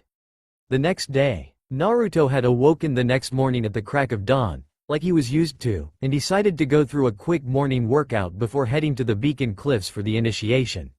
Normally, he would have started with some warm-ups before going jogging a couple dozen miles and finishing up with chakra exercises. But, seeing as he didn't have time for that, the blonde settled for a dozen laps around the campus. After he was done, he returned to the academy for a shower and a quick breakfast, which he had just finished. Currently, he was on his way to the Beacon Cliffs, not having to retrieve anything from the armory as he had everything he needed on his person, or sealed in scrolls. Beacon Cliffs, 10:15 a.m. Naruto had to admit, the Emerald Forest was quite a sight from atop the cliff he and the other students were standing on. They were lined up in front of Professor Ozpin and Professor Goodwitch, a gentle breeze blowing past them as they stood on the silver tiles that served as launching pads. Naruto was standing on the first one, next to John. For years, you have trained to become warriors, and today, your abilities will be evaluated in the Emerald Forest. The professor started calmly, signature coffee mug in hand as he observed the students. Professor Goodwitch then took over. Now, I'm sure many of you have heard rumors about the assignment of teams. Well, allow us to put an end to your confusion. Each of you will be given teammates, today. What? Ooh. Naruto heard Ruby whine from where she was standing next to John. These teammates will be with you for the rest of your time here at Beacon. So it is in your best interest to be paired with someone with whom you can work well, Ozpin said, his face not betraying anything as he stared at the students. Naruto heard Ruby along with a few other students groan. Ozpin didn't pay any mind to that though as he continued. That being said, the first person you make eye contact with after landing will be your partner for the next 4 years. This time, instead of groaning, Naruto heard the sound of glass breaking as an appalled Ruby shouted, "What?" Again, Ozpin didn't pay any attention to that and continued, "After you partnered up, make your way to the northern end of the forest. You will meet opposition along the way. Do not hesitate to destroy everything in your path, or you will die." John swallowed and laughed nervously, while Naruto chuckled at that. He makes it sound so dramatic. Well, there is a realistic chance that these kids will die here. Just because you're a shinobi trained by the Kyuubi himself doesn't mean that the same applies to everyone here. If they manage to get into this academy, I don't think they're that bad off, unless I'm completely overestimating them. Bet you're going to have to save at least one of them during the exam? That's a sucker bet, so, no thanks. Naruto's conversation with his inner demon was interrupted as Ozpin spoke again. You will be monitored and graded through the duration of your initiation, but our instructors will not intervene. You will find an abandoned temple at the end of the path containing several relics. Each pair must choose one and return to the top of the cliff. You will guard that item, as well as your standing, and grade you appropriately. Are there any questions? Naruto raised his hand. I'm confused. You say it is in our best interest to partner up with someone whom we can work with, yet the way our partner is determined is by eye contact. That is correct, the professor smiled slightly. Naruto's sweat dropped. I sense an intense lack of logic here, but I don't make the rules. Ozpin's face returned back to his neutral expression. Anything else? This time it was John's turn to raise his hand. Yeah, sir? The professor decided to ignore that in favor of finally getting the exam started. Good. Now, take your positions. Everyone present took their combat stance on the tiles they were standing on, while Naruto simply crossed his arms over his chest, and John still stood there with his arm raised. Sir? I've got, a question, he started, after which the first person, Weiss, was catapulted off the cliff and into the forest, something that John didn't seem to notice. So, this landing strategy thing. What is it? You're, like, dropping this off or something? Ozpin was about to speak, but Naruto was quicker. John, we're being launched into a forest full of Grimm. Landing should be the least of your worries. And on that note, you're on your own as far as landing goes. During Naruto's explanation, more and more students were shot into the forest, which John still didn't seem to realize. That about sums it up. Ozpin chuckled slightly, while John visibly paled. Right, so, what exactly is this landing strategy? He screamed as he was catapulted into the forest. Naruto's tile didn't immediately launch him into the forest and he smirked at the two professors. I'll try to put up a good show for you too. With that, he pushed a large amount of chakra into his legs, and upon noticing the launching mechanism start, expelled it through his feet. That, along with the actual launch, sent him flying much higher than the other students and effectively destroyed the pad he was on, along with a good chunk of the ground. This will be interesting, Ozpin remarked as he watched the group of students fly into the forest, before taking a sip of his coffee. Meanwhile, Naruto, who was higher than the others by now, smirked under his mask as 12 clones spawned around him. You know what to do. Hi, boss. With that, all of them shot down into the forest in different direction, while the original began to slowly descend, the smirk still present on his face. Time for the real exam. Ozpin and Glinda were both currently overlooking the emerald forest, the cool morning breeze rustling their hair and clothing as they watched the cloud of students they had launched into the forest a few minutes prior. Particularly one of them made for a very interesting sight, mainly due to the fact that there were 12 identical clones of him currently descending from high above the forest. You did tell me about his rather peculiar abilities, but actually seeing them is another story, Glinda stated with a look of slight amazement as she watched the clones and the original scatter into the forest, with the latter heading north. Ozpin seemed unfazed by the sight, contentedly sipping his morning coffee. After all, he had witnessed what Naruto called the shadow clone technique quite a few times already, but even then he had to admit watching a person clone himself tenfold was rather fascinating and amusing, seeing as scientists all around Remnant were busting their asses to do just that, while the blonde performed it without breaking a sweat. Ozpin chuckled slightly at that thought, though it went unnoticed by Glinda, whose brow was furrowed in confusion, even as she brought up the video feed on her scroll, which showed the various students taking the exam. I can't help but wonder, though, why did he create those clones in the first place? She shifted her glasses slightly. Using them to fight the Grimm would have been my first guess, but that wouldn't make any sense since all of them scattered into different directions. The woman's frown deepened, the figurative gears in her head already turning. Suddenly her eyes widened a fraction in realization. Does he? She was cut off by her superior, who chuckled once again as he gazed out into the forest. Yes, he wants to evaluate them. The professor took another sip of coffee before continuing. After all, he will form a team with some of them. The blonde woman nodded in understanding, but the frown remained on her face. It does seem a bit arrogant of him though. Ozpin's smile was replaced with a serious countenance as he turned to his assistant, Glinda. You know just as well as I do that he is well beyond his peers, and quite possibly even those above him. Once again, he turned to gaze out into the vast, emerald green forest. You've noticed it by now as well, haven't you? The question was vague, cryptic even, but Glinda knew exactly what he was inquiring of her. Being veteran hunters, both of them had fought countless battles and trained many huntsmen and huntresses themselves. Exactly because of that experience, they had the ability to read people and judge them by the way they acted. To an extent, at least. What they could pick up from Naruto was unsettling, to say the least. The blonde Uzumaki was seemingly beyond his age, both physically and mentally. He carried himself with the confidence of a seasoned warrior, confidence unfitting of the 16-year-old teen he was on the surface. Yet, despite all the confidence in his step, he wasn't the least bit arrogant, showing that he had every right to said confidence, something that was rather unnerving for Glinda.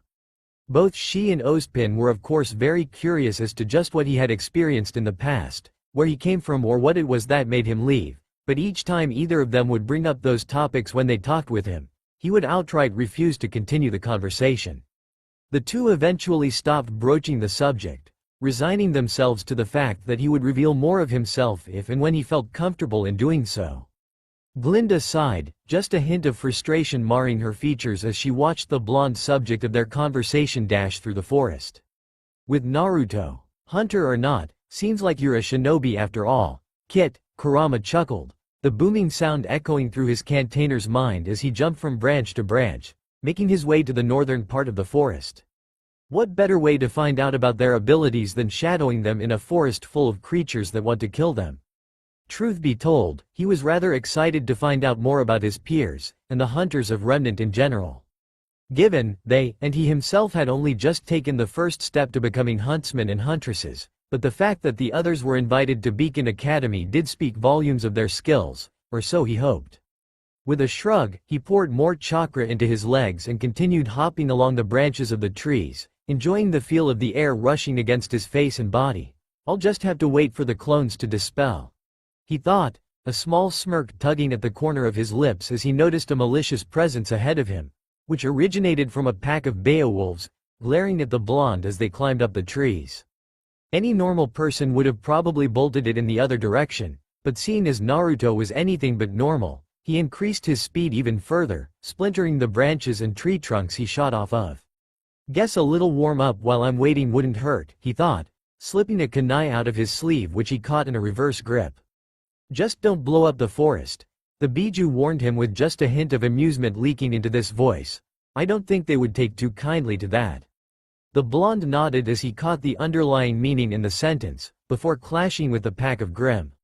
Emerald Forest. The morning dew was still fresh on the leaves covering the many trees of the Emerald Forest. They swayed lightly as the wind swept through them, and as suggested by the forest's name, it created the image of a beautiful, rippling, emerald green ocean. Given, the beauty that it radiated was only outshined by its deadliness. Hidden from view beneath the thick canopy of the trees were the creatures of Grimm. Mindless beasts that only waited for foolish wanderers to enter their den. Those vile creatures weren't the only beings that inhabited the forest though. No, many other animals lived in the forest alongside the Grimm. A prime example of that was the majestic, black bird that was flying just above the crowns of the trees, unperturbed by what lurked below. In a sense, that bird, however insignificant its life was, represented the duality of the Emerald Forest, demonstrating that it wasn't just a place of death and decay, but also a place where all sorts of life thrived in. Birdie, no. With a final shriek, the bird's life came to an abrupt end as a red and black blur shot through it, reducing it to little more than a few feathers. The blur, otherwise known as Ruby Rose, unsheathed her weapon of choice, Crescent Rose, in its rifle form and fired off a few rounds into the forest, slowing down her descent enough so that she could transform her weapon into a scythe and catch a branch with it, allowing her to fall to the ground unharmed. Uncaring of the fact that she had just murdered a bird, the young girl shot off into the forest. After all, time was of the essence, and she couldn't afford to waste any of it as her goal repeated itself in her mind. Gotta find Yang. Gotta find Yang. Gotta find Yang. Gotta find Yang. Yang, she shouted, scanning the forest around her for a familiar mane of blonde hair. Oh, this is bad. This is really bad. What if I can't find her? What if someone finds her first? She thought, the negative thoughts already beginning to creep up her back. She quickly shook her head free of them. Now wasn't the time to be negative. This was the day she had been waiting for since her arrival at Beacon. Deciding to replace the negative thoughts with more positive ones, she thought about potential teammates aside from her sister. They all popped up in her mind, depicted as crudely drawn doodles. There's always John, she thought, the corners of her mouth twitching up into a smile as she pictured herself and the blonde teen in her mind, both laughing about something. He's nice. He's funny. However, being funny didn't exactly count for much in this death trap of a forest. I don't think he's very good in a fight, though. Sure enough, the image of John was attacked by a pack of Beowulfs and, as expected, the blonde didn't last long and ended up as Beowulf food. Ooh, what about Blake? Another image popped up in her mind, this time that of Blake in all her doodly glory. So mysterious, so calm. Plus, she likes books. She frowned, then again, I'm not sure I'd be able to hold a conversation with her. True to her thoughts, Doodle Blake was quickly fed up with Ruby's rambling and slowly inched away from her. Soon after, the third and last picture popped up in her mind, this time that of a certain black-clad blonde. There's also Naruto. But then, I don't know anything about him either. Without warning, a good dozen Ursai, doodles, mind you, surrounded the Naruto she pictured in her mind. But, much to her surprise, the blonde quickly took care of them all, crossing his arms over his chest as he stood in the middle of all the carnage he had caused. Ruby's sweat dropped at that. He does look like he can fight though. Shaking her head free of the images, the scythe wielder continued on through the forest. Okay, who else do I know in this school? There's Yang, John, Blake, Naruto, and. As if one cue, a familiar person appeared in her field of view, causing the girl to slam on the brakes and skid to a halt lest she ram into them. As she slowly came to a stop, Ruby looked up just in time to see the person turn to face her. Icy blue eyes met silver ones as Weiss and Ruby regarded each other, the latter with a small smile lifting the corners of her mouth. Apparently though, the feeling of joy wasn't mutual, evident by the Schnee heiress turning on her heel and walking off on her partner. Ruby's smile was wiped off her face as she followed her a few steps. Wait. Where are you going? Her question, however rhetorical it was, went ignored by Weiss, causing the young girl to kick the ground in dejection. We're supposed to be teammates. Neither of the two teens noticed the dark figure above them, perched upon the branch of a tree and leaning against its trunk as he watched the scene unfold. With a sigh, the clone shook his head, breaking the rules 5 minutes into the exam. Boss'll be disappointed. Meanwhile, Weiss was making her way through the thick foliage of a bush, struggling with a branch that had caught on her shoe. She pulled herself free with a small grunt of exertion and smacked a few hanging vines out of her face, sighing in relief, before she heard a voice from above her. Looking up, she noticed a certain blonde, who was pinned to the trunk of a tree by a red and golden spear. Pyrrha's weapon, Milo, if she wasn't mistaken. Oddly enough, the red-haired Amazoness was nowhere to be seen. Come on, stupid. John groaned as he fruitlessly tried to pull out said spear. With a sigh of defeat, he gave up, and looked down, only to curse his luck as Weiss, upon making eye contact, promptly turned around and walked back where she came from, leaving the blonde to groan in dejection and let his head hang. By no means does this make us friends, Weiss quipped, now back with Ruby as she grabbed said girl's hood and pulled her along. If Ruby took offense to the rather cold comment, she didn't show it, instead joyfully exclaiming, "You came back." Later. What's the hurry? Ruby asked her partner as she stomped through the forest, apparently still miffed about the fact that they were now partners. She wasn't exactly Ruby's first choice either, but it wasn't the end of the world for the young girl. Well, that, and rules were rules. I will not let my mission be delayed because you're too slow. I swear, if I get a bad grade because of your... She was cut off as Ruby appeared in front of her in the blink of an eye, smiling at the heiress, whose face lit up in amazement, if just a slight bit. What the? I'm not slow, see? You don't have to worry about me. The scythe wielder exclaimed. The heiress was still trying to figure out how her partner had seemingly teleported from one place to another, looking back and forth between the two. When did? Weiss, just because I don't exactly know how to deal with people, doesn't mean I don't know how to deal with monsters. In an instance, she was at her partner's side, throwing an arm around her shoulder. You're about to see a whole different side of me today, Weiss, and after it's all over, you're going to be like, wow. That Ruby girl is really, really cool, and I wanna be her friend. With that, she disappeared in a whirlwind of red rose petals, leaving a coughing Weiss as she tried to get rid of said petals. Cocking her hip to the side, she rested one hand on it and called out, "You may be fast, but you still excel at wasting time." Her call was met with an eerie silence, until it was broken by the rustling of leaves and snapping of twigs, and if that wasn't enough to send her alarm bells ringing, then the darkness that slowly began to leak into the small clearing certainly was. "Ruby?" she asked somewhat meekly. Much to her surprise, the creature that emerged from the bushes was not Ruby, but rather a vicious-looking Beowulf, glaring at her with its burning eyes. That was until it released its telltale roar, which had the desired effect on the heiress as she screamed. Ruby, with Yang. Yang had just walked into a small clearing, making her way north like the rest of the students and idly searching for her sister or anything else that would catch her interest. So far, this whole initiation was proving to be rather boring. Hell, she hadn't even encountered a single Grimm yet.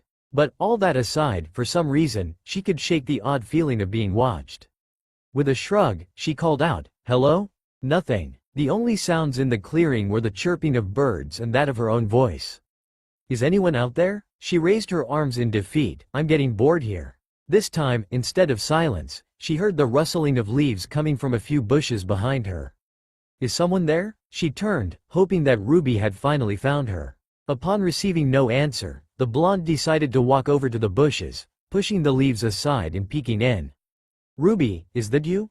she asked with a small smile, which quickly turned into a blank expression as she looked up, coming face to face with a rather hungry-looking Ursa. "Nope." The blonde rolled to the side just in time to dodge the Ursa's swipe as it charged out of the bushes, her Ember Celica already activating and extending over her forearms and wrists as she slipped into her combat stance and observed her surroundings, only to leap to the side once again as another Ursa charged out of the foliage. Without wasting any time, the first Ursa charged at her again, but was sent flying back as Yang rammed her fist into its body, the strength of which greatly enhanced by the blast of raw kinetic energy from her Ember Celica. Taking that as its cue to attack, the second of the large, bear-like Grimm came at her, but was also thrown back, this time with a hard right hook followed by a high kick. "You guys wouldn't happen to have seen a girl in a red hood, would you?" she asked jokingly while the two Ursai were in the process of shaking themselves out their days.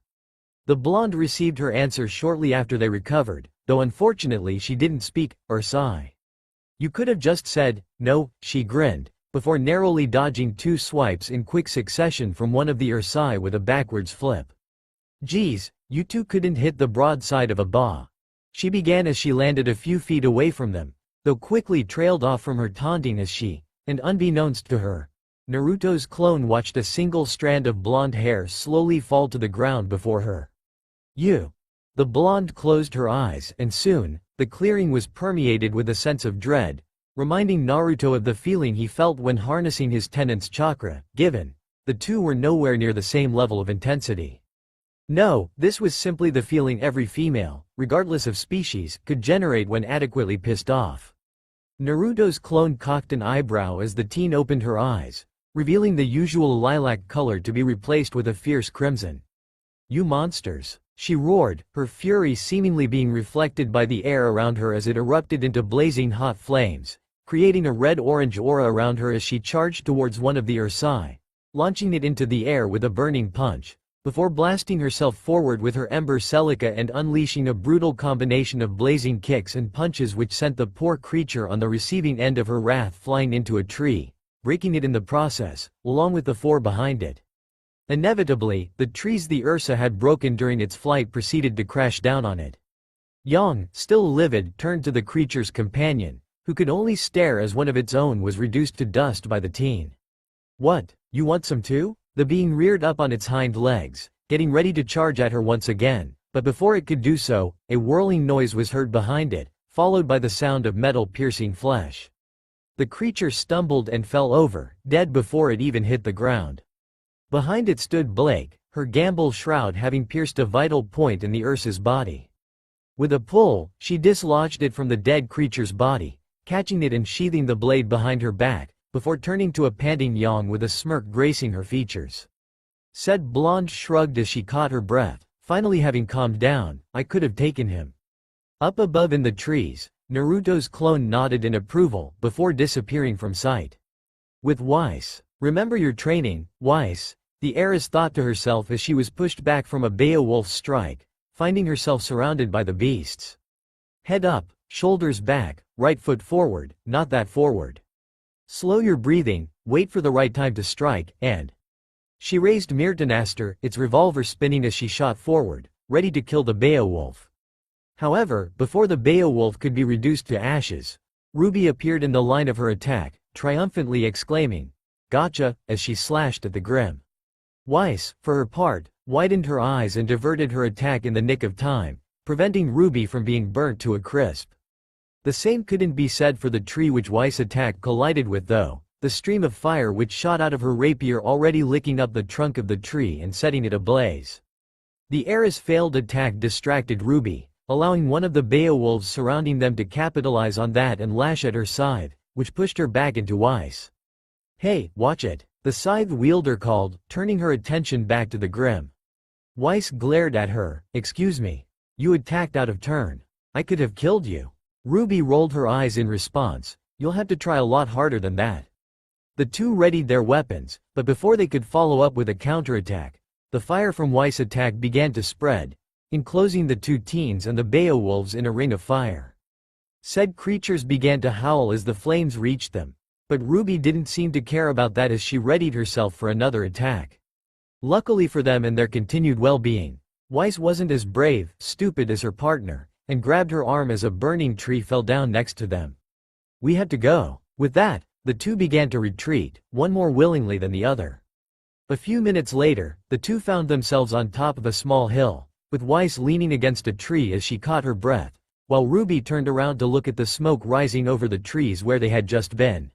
"What was that? That should have been easy," she shouted at Weiss. Her answer came in form of a glare. "Well, perhaps if you had exercised even the slightest amount of caution with the placement of your strikes, I wouldn't have set the forest on fire." Emphasizing her point, the heiress pointed at the rising plume of smoke. The scythe wielder scoffed at that. "What's that supposed to mean? I'm just surprised someone who talks so much would communicate so little during an encounter." "Well, I'm sorry you need my help to win a fight. I'm just fine on my own." "Well, congratulations on being the strongest child to sneak your way into Beacon." "Bravo." Finished on her part, the heiress spun on her heel and began to walk off into the woods.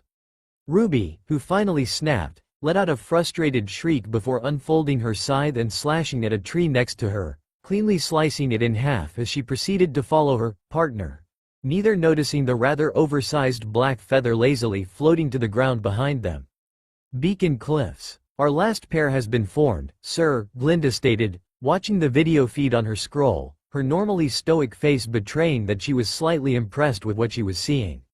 The woman had just witnessed the end of a fight between a King Taijitu and one of the students, Lai Ren, with the latter emerging victorious. Shortly after, another student, Nora Valkyrie, made eye contact with him, effectively forming the last pair. Nora Valkyrie and Lai Ren. Poor boy. I can't possibly imagine those two getting along. With another few taps, the video on the display changed to that of Naruto Uzumaki, currently engaged in a fight against several Ursai, who didn't stand much of a chance as the blonde tore through their ranks, killing them with practiced swiftness and accuracy. That leaves Naruto Uzumaki as the odd one out, though I suppose you predicted as much. Ozpin simply hummed in reply, his focus currently on the scroll in his hands, which was streaming the video of a certain pair of bickering teens who had just set part of the forest ablaze.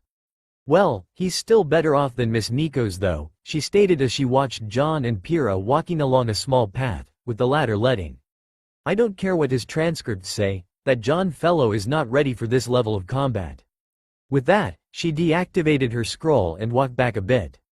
"I guess we'll find out soon enough though. At their current pace, the rest of them should reach the temple within just a few minutes," the woman stated. Ozpin either didn't bother to respond or was simply so absorbed in the video feed that he didn't even register his assistant's voice. Speaking of which, what did you use as relics this year? Once again, she received no indication that he was even listening to her, prompting her to turn around. Professor Ozpin? With Weiss and Ruby. Ruby was not having a good day. After all the trouble she had the day before, she expected the exam to be the perfect way to prove that she was just as capable a warrior as the rest of the students.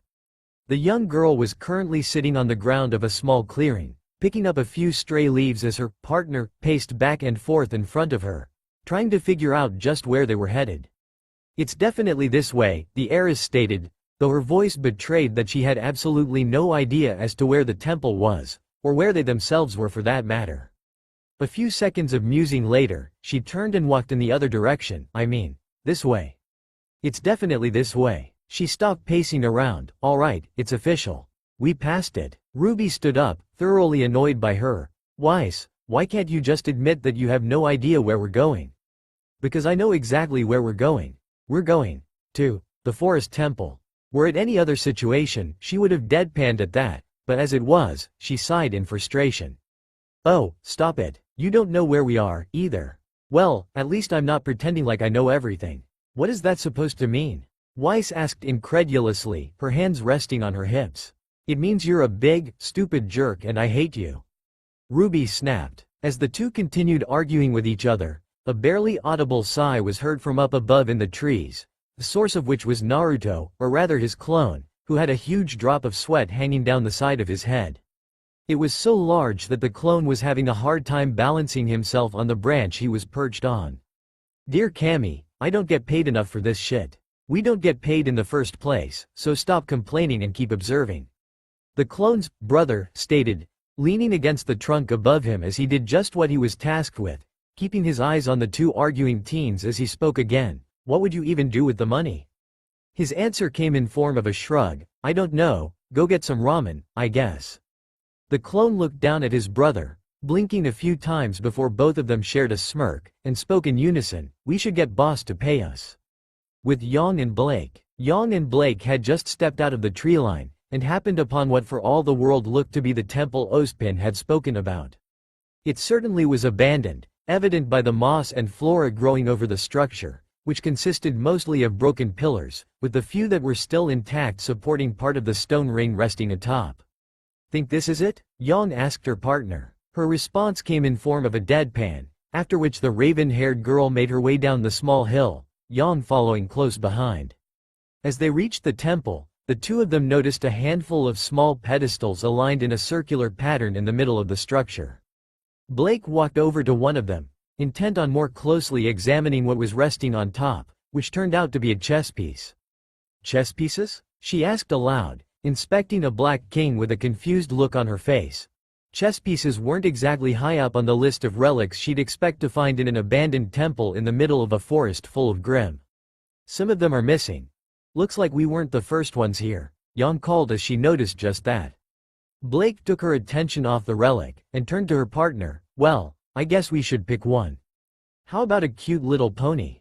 Yang asked as she picked up a golden pony or a knight. Her partner rolled her eyes at the description, but gave her a smirk nonetheless. Sure. Suddenly, they heard the distinct roar of an Ursa in large amounts of pain, and sure enough, said creature was launched out of the tree line, but oddly enough, it was spiraling around as if it had been thrown off a carousel. Its corpse landed on the ground and skidded to a halt in front of the two, allowing both of them to get a closer look at the sphere-shaped wound in its chest. Looks like that was the last of them, Naruto stated as he walked into the clearing, noticing with no small amount of relief that he had finally reached the temple.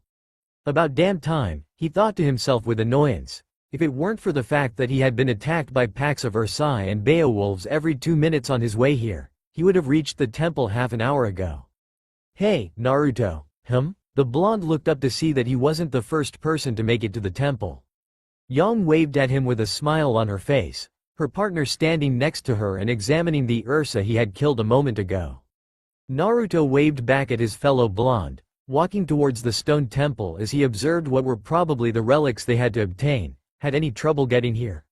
Of course, he already knew all about their trek to the temple as his clones had dispelled a while ago, but appearances had to be kept. Yang scoffed, a smirk gracing her features. Course not, Foxy, though I guess the same could be said for you, she replied, pointing at the corpse of the Ursa which was beginning to evaporate, a small grin of approval on her face. The blonde Uzumaki began to remove his hood. It's not like this exam is that D. He was rudely cut off by a loud, distinctly feminine scream that rang through the clearing, and judging by the volume, likely also through the rest of the forest. Both he and Yang turned to the source, the latter with a worried expression marring her face. Some girl's in trouble. Did you hear that, Blake? The blonde Uzumaki couldn't fault her for believing the scream to be of female origin. After all, not everyone had the improved sense of hearing which he possessed. If I'm not mistaken, that was John. Yang gave him an incredulous look. You're kidding, right? As much as I'd like to deny it, for his sake.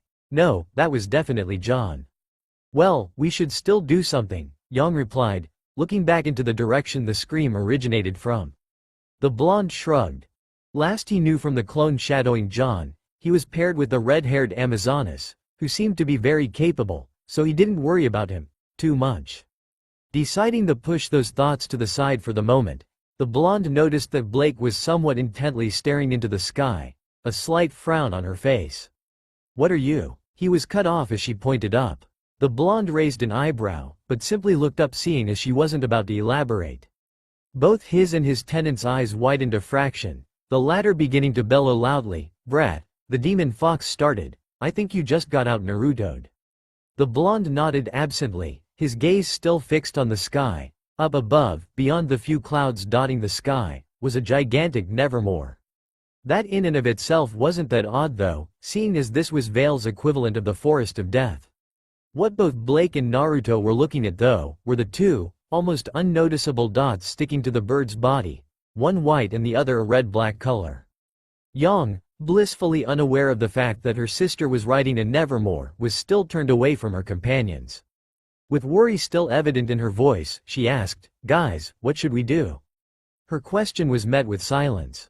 The blonde finally turned around, an annoyed frown on her face as she noticed both of them ignoring her in favor of cloud gazing. What is wrong with why? Before she could finish her sentence, both of the two pointed up at the sky, not once taking their eyes off whatever was up there. Her annoyance replaced with confusion, and she looked up to see a black something. She narrowed her eyes, trying to get a better look at the thing, which was revealed to be Ruby? Said girl was frantically flailing around with her arms as she continued to fall towards the group, her scream getting progressively louder as she neared them. Heads UUUUP. As if that wasn't weird enough, another blur proceeded to slam into her, this time a blonde one. Both of them were sent sailing into the trees beyond the clearing. Blake crossed her arms under her chest, shaking her head while Yang was still in the process of wrapping her head around just what the hell had happened. How the hell did they even manage to get on that thing? A confused Naruto muttered to himself, receiving the answer a few moments later as the memories of the clones he had shadowed the two rushed to his mind, also indicating that they had completed their task. He decided to go over the details later as Blake asked in her usual monotone, did her sister just fall from the sky? Apparently, the blonde replied flatly. It took a few seconds for Yang's cognitive function to return to her, and as they did she began to speak, Before she could formulate her sentence, several loud tremors and the sound of trees being smashed were heard, causing the two blondes and Blake to turn to the source with raised eyebrows. An Ursa stormed out of the tree line, apparently very angry judging by its roars and how it was swiping its claws. The creature was silenced with a blast of pink energy that struck its back, followed by an overly cheerful, yee-haw. As the creature fell into the clearing, an orange-haired girl rolled off its back, seemingly having ridden the Grimm into said clearing before its demise. It's broken, she pouted as if her favorite toy had just broken. What the hell? Were the collective thoughts of the three as they watched the eccentric girl appear on the Ursa's neck in a blur of motion, mimicking an airplane. Soon after, another person emerged from behind the carcass, presumably her partner. He leaned against the corpse, catching his breath and speaking in between pants, Nora, please, don't ever do that again. Unfortunately for him, his plea fell on deaf ears as Nora was already gone. Naruto, Yang and Blake stared at the orange-haired girl as she appeared in the middle of the temple, eyeing a golden rook with wide eyes, obviously fascinated by the shiny thing. Naruto's sweat dropped as she grabbed the piece and began to chant, "I'm queen of the sauce tilde tle. I'm queen of the sauce tilde tle." Nora, her partner, shouted, prompting the girl to cease with her singing and dancing as she dropped the chess piece balanced on her head into her hand, and happily skipped over to the raven-haired teen. "Coming, Ren." Naruto, Yang and Blake simply observed the peculiar scene, before the raven-haired girl turned to Naruto once again. "Did that girl just ride in on an Ursa?" "Looks like it." Yang opened her mouth, but much to her chagrin, she was rudely interrupted once again. Pyrrha, the red-haired Amazoness, ran into the clearing, looking for all the world like someone had set hell loose on her heels. Naruto quickly found that to be true, as hell, which was a gigantic, scorpion-like Grimm in this case, emerged from the tree line behind her, uprooting entire trees as it chased what it had probably deemed to be lunch. The girl jumped between his pincer in a great display of acrobatics as it took a swipe at her, before continuing to run for her life. Their attention was once again diverted as Ruby jumped down into the clearing, apparently having recovered from her collision with the tree. "Ruby," Yang called. "Yang," she called back, throwing her arms up to hug her sister, but before they could commence their sisterly bonding, the orange-haired girl appeared between them, Nora. Naruto and Blake ignored that, their attention still focused on the fleeing Amazoness and the Death Stalker hot on her heels. Did she just run all the way here with a Death Stalker on her tail? Naruto turned to the raven-haired girl with a deadpan. "You sure like questioning the obvious, don't you?" Before Blake could reply, Yang decided that she had enough of all the interruptions and exploded. "Quite literally, I can't take it anymore. Can everyone just chill out for 2 seconds before something crazy happens again?" Ren and Nora joined the group while Naruto raised a hand, counting down 2 seconds before pointing up at the sky. "You really shouldn't have said that." Looking up, the rest of the group noticed a very large Nevermore flying above them, though that wasn't the center of their attention, but rather the girl holding onto its talon for her dear life. "How could you leave me?" she called down over the howling winds. The group stared at Ruby, who grinned sheepishly and shrugged. "I said, jump. She's gonna fall." Blake stated the obvious once again. "She'll be fine," Ruby said, though whether she was convinced by that or not was a different matter. "She's falling," Ren stated. "Kami, what have I gotten myself into?" Naruto asked himself as he observed the falling form of Weiss. The blonde was about to dash off to catch her, but surprisingly enough, he was beaten to it, and by none other than John at that. The blonde leapt from the branch he was standing on, catching the heiress with a smug smile. "Just dropping in?" Naruto had to give him some credit for that. Well, until the two realized that they were still in midair, and gravity wasn't about to make an exception for them as they continued falling down to the earth, the blonde screaming, "Oh, no." The group flinched slightly as John landed face first on the ground, and flinched even harder as Weiss landed on top of him with an audible crunch. The heiress didn't seem to mind in the least though as she examined her nails and mockingly said, "My hero." "My back," John groaned in response. Behind the two, the Death Stalker was still rampaging in pursuit of its prey, before smacking her to the side with its pincer, as if the girl was little more than an annoying bug. The redhead was thrown over to the rest of the group, landing at their feet. "Great, the gang's all here, now we can die together," Yang exclaimed cheerfully, causing Naruto to sigh in defeat. "Not if I can help it," Ruby shouted, followed by a battle cry as she rushed towards the scorpion-like Grimm, prompting Naruto to facepalm. Of all the times to prove that she was able to hold her own in a fight, she just had to pick this particular moment. "Ruby, wait," her sister called out, which fell on the deaf ears as Ruby continued towards the oversized scorpion. Using her weapon's recoil, the young girl propelled herself forwards, closing the distance between herself and the Grimm in a few seconds flat. She brought up her scythe, ready to strike, only to be thrown back with a swipe of the Death Stalker's pincer. Naruto, who watched the fight unfold, shook his head. "Kurama, be honest with me, was I that bad? Sometimes the truth is better left unspoken, Kit." With a sigh, he turned his attention back to the battle between Ruby and the Death Stalker, if one could even call it that. Don't worry. Totally fine," she called in a strained voice, her vision swimming slightly from the creature's blow.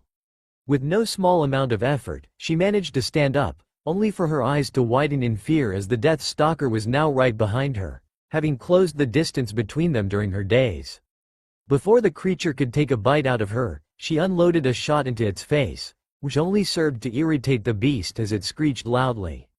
Ruby used this chance to retreat, running back to the temple as fast as possible. That was when Yang rushed forward as well. Naruto, who didn't think that it could get any worse at this point, was proven wrong as the Nevermore appeared behind the Deathstalker and Ruby, intent on assisting its fellow Grimm. With a mighty flap of its wings, it launched a volley of sharpened, black feathers which rained down upon Ruby and Yang, pinning the former to the ground and preventing the latter from advancing. Talk about a recipe for disaster, the blonde Uzumaki thought. Yang, trapped by the feathers, shouted to her sister, "Ruby, get out of there." "I'm trying," she called, frantically trying to pull her cape free. With a horrified expression, she looked up to see the Deathstalker looming over her, jaws clicking and stinger already preparing to strike. "Ruby!" Yang shouted, barely registering the two blurs that raced past her. Ruby clenched her eyes shut as the creature's stinger reared back. The young girl brought her arms up on pure instinct, but she knew it was futile. Her mind went blank as she heard the appendage sail through the air, but, strangely enough, she heard something else too. A voice. Deep and commanding, whispering and booming at the same time. Kongo Fusa. Moments passed, and nothing happened. Was she dead? No, she never felt the stinger pierce her. Cautiously, she cracked an eye open, only to reel back in surprise as she saw the tip of the Deathstalker's golden stinger mere inches from her face. Upon refocusing her sight, she noticed with wide eyes that the creature was immobilized, pinned down to ground. Orange, almost ethereal-looking chains were wrapped around the entirety of its body. They sprouted from the ground, crisscrossed over the Grimm, and embedded themselves back into the ground. Now that that's out of the way, she was shaken out of her awe-induced daze as she heard the voice of Naruto? The blonde was standing in front of the Grimm, and Ruby noticed the same chains that were binding the creature seemingly flowing out of his palm and into the ground. Her attention was brought back to him as he spoke. "Ruby, what you did just now was beyond stupid." The blonde turned to the girl, his voice stern, but not cold, almost like a parent scolding their child. "Do you think acting as recklessly as you just did will make people treat you like an adult?" She stared wide-eyed at the blonde in front of her, before lowering her head as he continued. "Charging into battle headfirst against an opponent you know you cannot defeat on your own will not only get you killed, but will also endanger the lives of your teammates. Is that what you imagine an adult would act like?" Naruto shifted his gaze. "And you?" Ruby looked up to see the blonde looking over her shoulder. As she turned her head, she noticed her partner, Weiss, standing a few feet behind her, Mirtanaster raised in her right hand. "You've been nothing but a spoiled and arrogant child until now. You treat the people around you like they're little more than nuisances, never even trying to understand or get along with them." The heiress seemed to want to protest, but Naruto silenced her with a single glare that clearly said, "No room for discussion. The attitude you've been putting up from the moment I met you is just as likely to get you killed on the battlefield as what she just did." Following the end of his small rant, an almost palpable silence laid itself upon the three, with both Weiss and Ruby looking down at their feet. A good sign, as far as Naruto was concerned. They were honestly giving what he had told them some thought. "I'd be laughing at the irony of this whole situation if it weren't so serious." Someone had to say it, for their sake. Still, the blonde Uzumaki allowed a small smirk to play across his lips. "Guess you weren't as cold as I thought you were, Snowflake. Just a tad too slow though," he thought amusedly, looking at the rapier she was clutching in her right hand. Naruto decided to break the silence. "Now, anything you have to say to each other?" Weiss looked up before turning to Ruby, sighing as she began. "Listen. I know I can be a bit difficult at times, but if we're going to do this, we're going to have to do this together. So, if you quit trying to show off." She seemed to have a slightly difficult time with the next part, but managed to bring it out nonetheless. "I'll be nicer."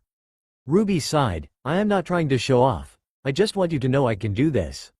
"You're fine." With that, she began to make her way back to the group, though not before throwing a glance back at Naruto and the immobilized Grimm next to him. The scythe wielder breathed a deep sigh of relief before whispering, "Normal knees." She stood up just in time to see her sister racing towards her, wrapping her up in hug and exclaiming in relief, "So happy you're okay." "Glad we've got that sorted out," Naruto said before swinging his arm to the side. The action caused the chains to quickly flow out of his palm until the spiked ends appeared and anchored themselves deeply into the ground. He turned back to the two sisters. "Come on, you two, let's get back to the others." He jerked his thumb at the oversized scorpion behind him. "My chains won't hold him forever." The two agreed, and started to make their way back to the temple in relative silence. That silence was shattered into a million pieces as they reached the others, who were staring at him with varying emotion, the most prominent being curiosity as they bombarded him with questions, particularly an orange-haired girl. "Was that your semblance? Chains? That's so cool," Nora exclaimed as she watched the Death Stalker struggle with its binds. Chains probably weren't that common a semblance, or one at all if their reactions were anything to go by. "Yes, I suppose you could call it that," the blonde replied as he flexed his hand. He'd never actually used this technique outside of his training, simply because he never needed it, but the moment before was as good as any. Before the blonde Uzumaki could be bombarded with any more questions, a loud roar resounded above them, the source of which being the Nevermore that was currently in the process of circling back around. "Guys? That thing's circling back. What are we gonna do?" John asked, visibly nervous. Weiss was the one to reply, "Look, there's no sense in dilly-dallying. Our objective is right in front of us." The group turned to look at the relics resting on the pedestals in the temple. "She's right. Our mission is to grab an artifact and make it back to the cliffs. There's no point in fighting these things." Ruby gave her partner a nod, which the latter returned. The blonde Uzumaki gave them a small smile of approval which only they caught. "Run and live, that's an idea I can get behind," John exclaimed, earning a chuckle from Naruto. "Let's just go with tactical retreat." With that, the ones who hadn't already done so went to grab a relic. All of them except for Naruto, who had noticed something odd as he examined the relics a bit more closely. First off, there were two of each piece and color, meaning that they obviously had something to with how the teams would be made up, in that pairs with the same pieces would very likely be put together.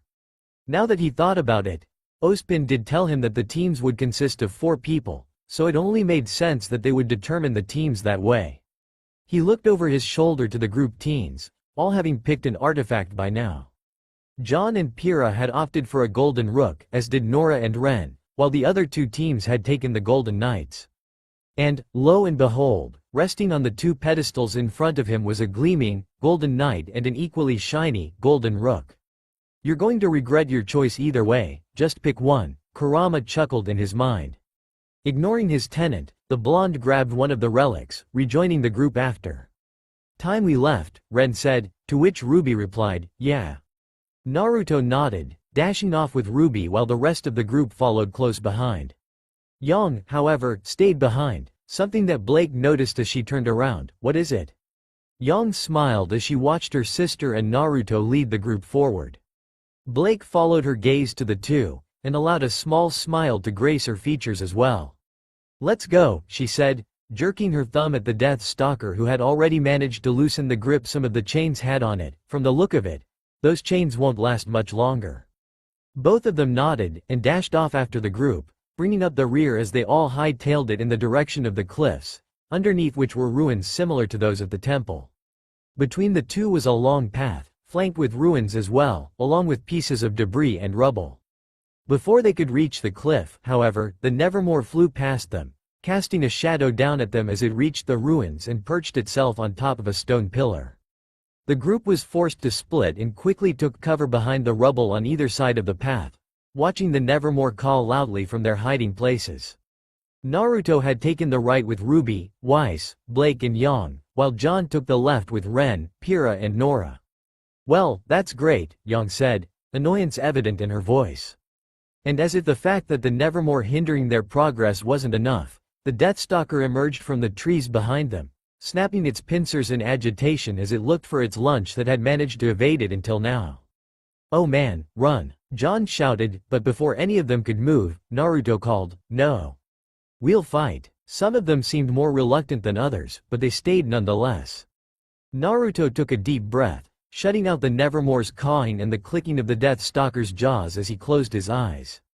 Memories of his clones once again popped up in his mind, allowing Naruto to scan through them quickly, getting a rough idea of the capabilities of his peers. When he opened his eyes again, there was something different about him, something the group couldn't quite place their finger on. "John," the blonde shouted across the path, shaking the blonde teen out of his fear-induced daze, "your team will take care of that guy." He jerked his head to the direction of the Death Stalker. "We'll take the Nevermore." "Think you can manage?" Apprehension began to show on his face as he looked at the ever-advancing Death Stalker. "John," the blonde turned around as he felt a hand on his shoulder, belonging to his partner, Pyrrha, who was giving him a reassuring smile, the determination in her emerald eyes serving to calm his racing heart.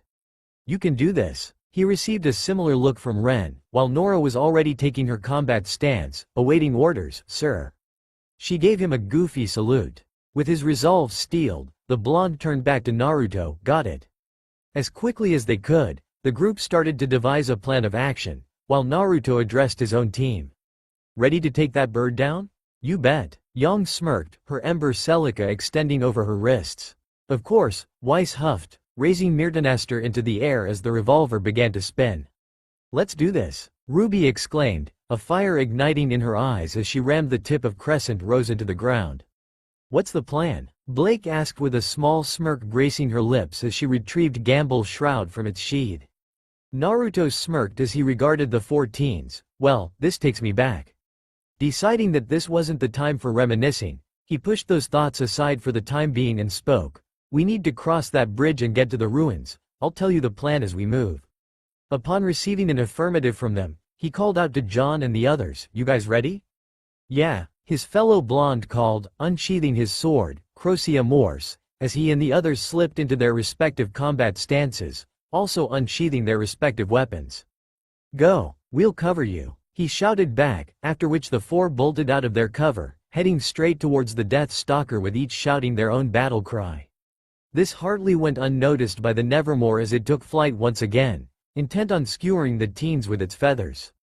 "Let's go," Naruto called, rushing out from behind the piece of rubble with the rest of the team close behind. "Yang, Blake, shoot at it with whatever you've got."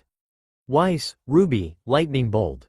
The latter two looked at each other with slight confusion, before realizing what the blonde meant, sharing a nod with a smirk gracing their features.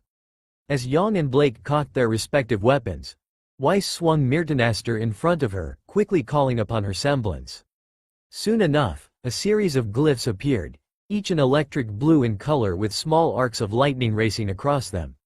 Twirling her scythe, Ruby dropped down to one knee before burying the blade's tip into the ground behind her, so as to lessen the recoil. She produced a red magazine with a black markings from a pouch on her hip, jamming it into the sniper scythe before cocking the rifle and taking aim at the bird.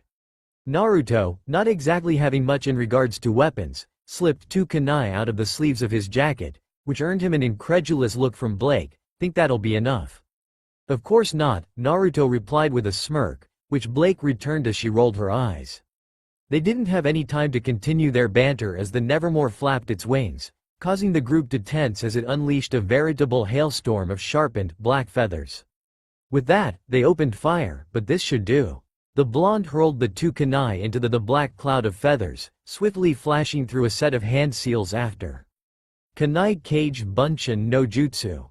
2. Much to his team's surprise, the two kunai, which seemed to be all but useless against the onslaught of feathery projectiles, turned into 1,000, effectively tipping the scales in their favor as they violently clashed with the deadly cloud of black plumage. But his attack wasn't the only one that caused some serious damage. While his kunai knocked some feathers off course and shredded others, Weiss and Ruby's lightning bolts tore through them like wet paper, disintegrating the ones they passed as the arcs of lightning jumped from feather to feather. Their combination attack also made up for what Blake and Yang's weapons lacked in firepower and accuracy respectively. The sounds of thunder cracks and metal clashing against metal resounded through the chasm between the cliff and the group of teens, with no end in sight.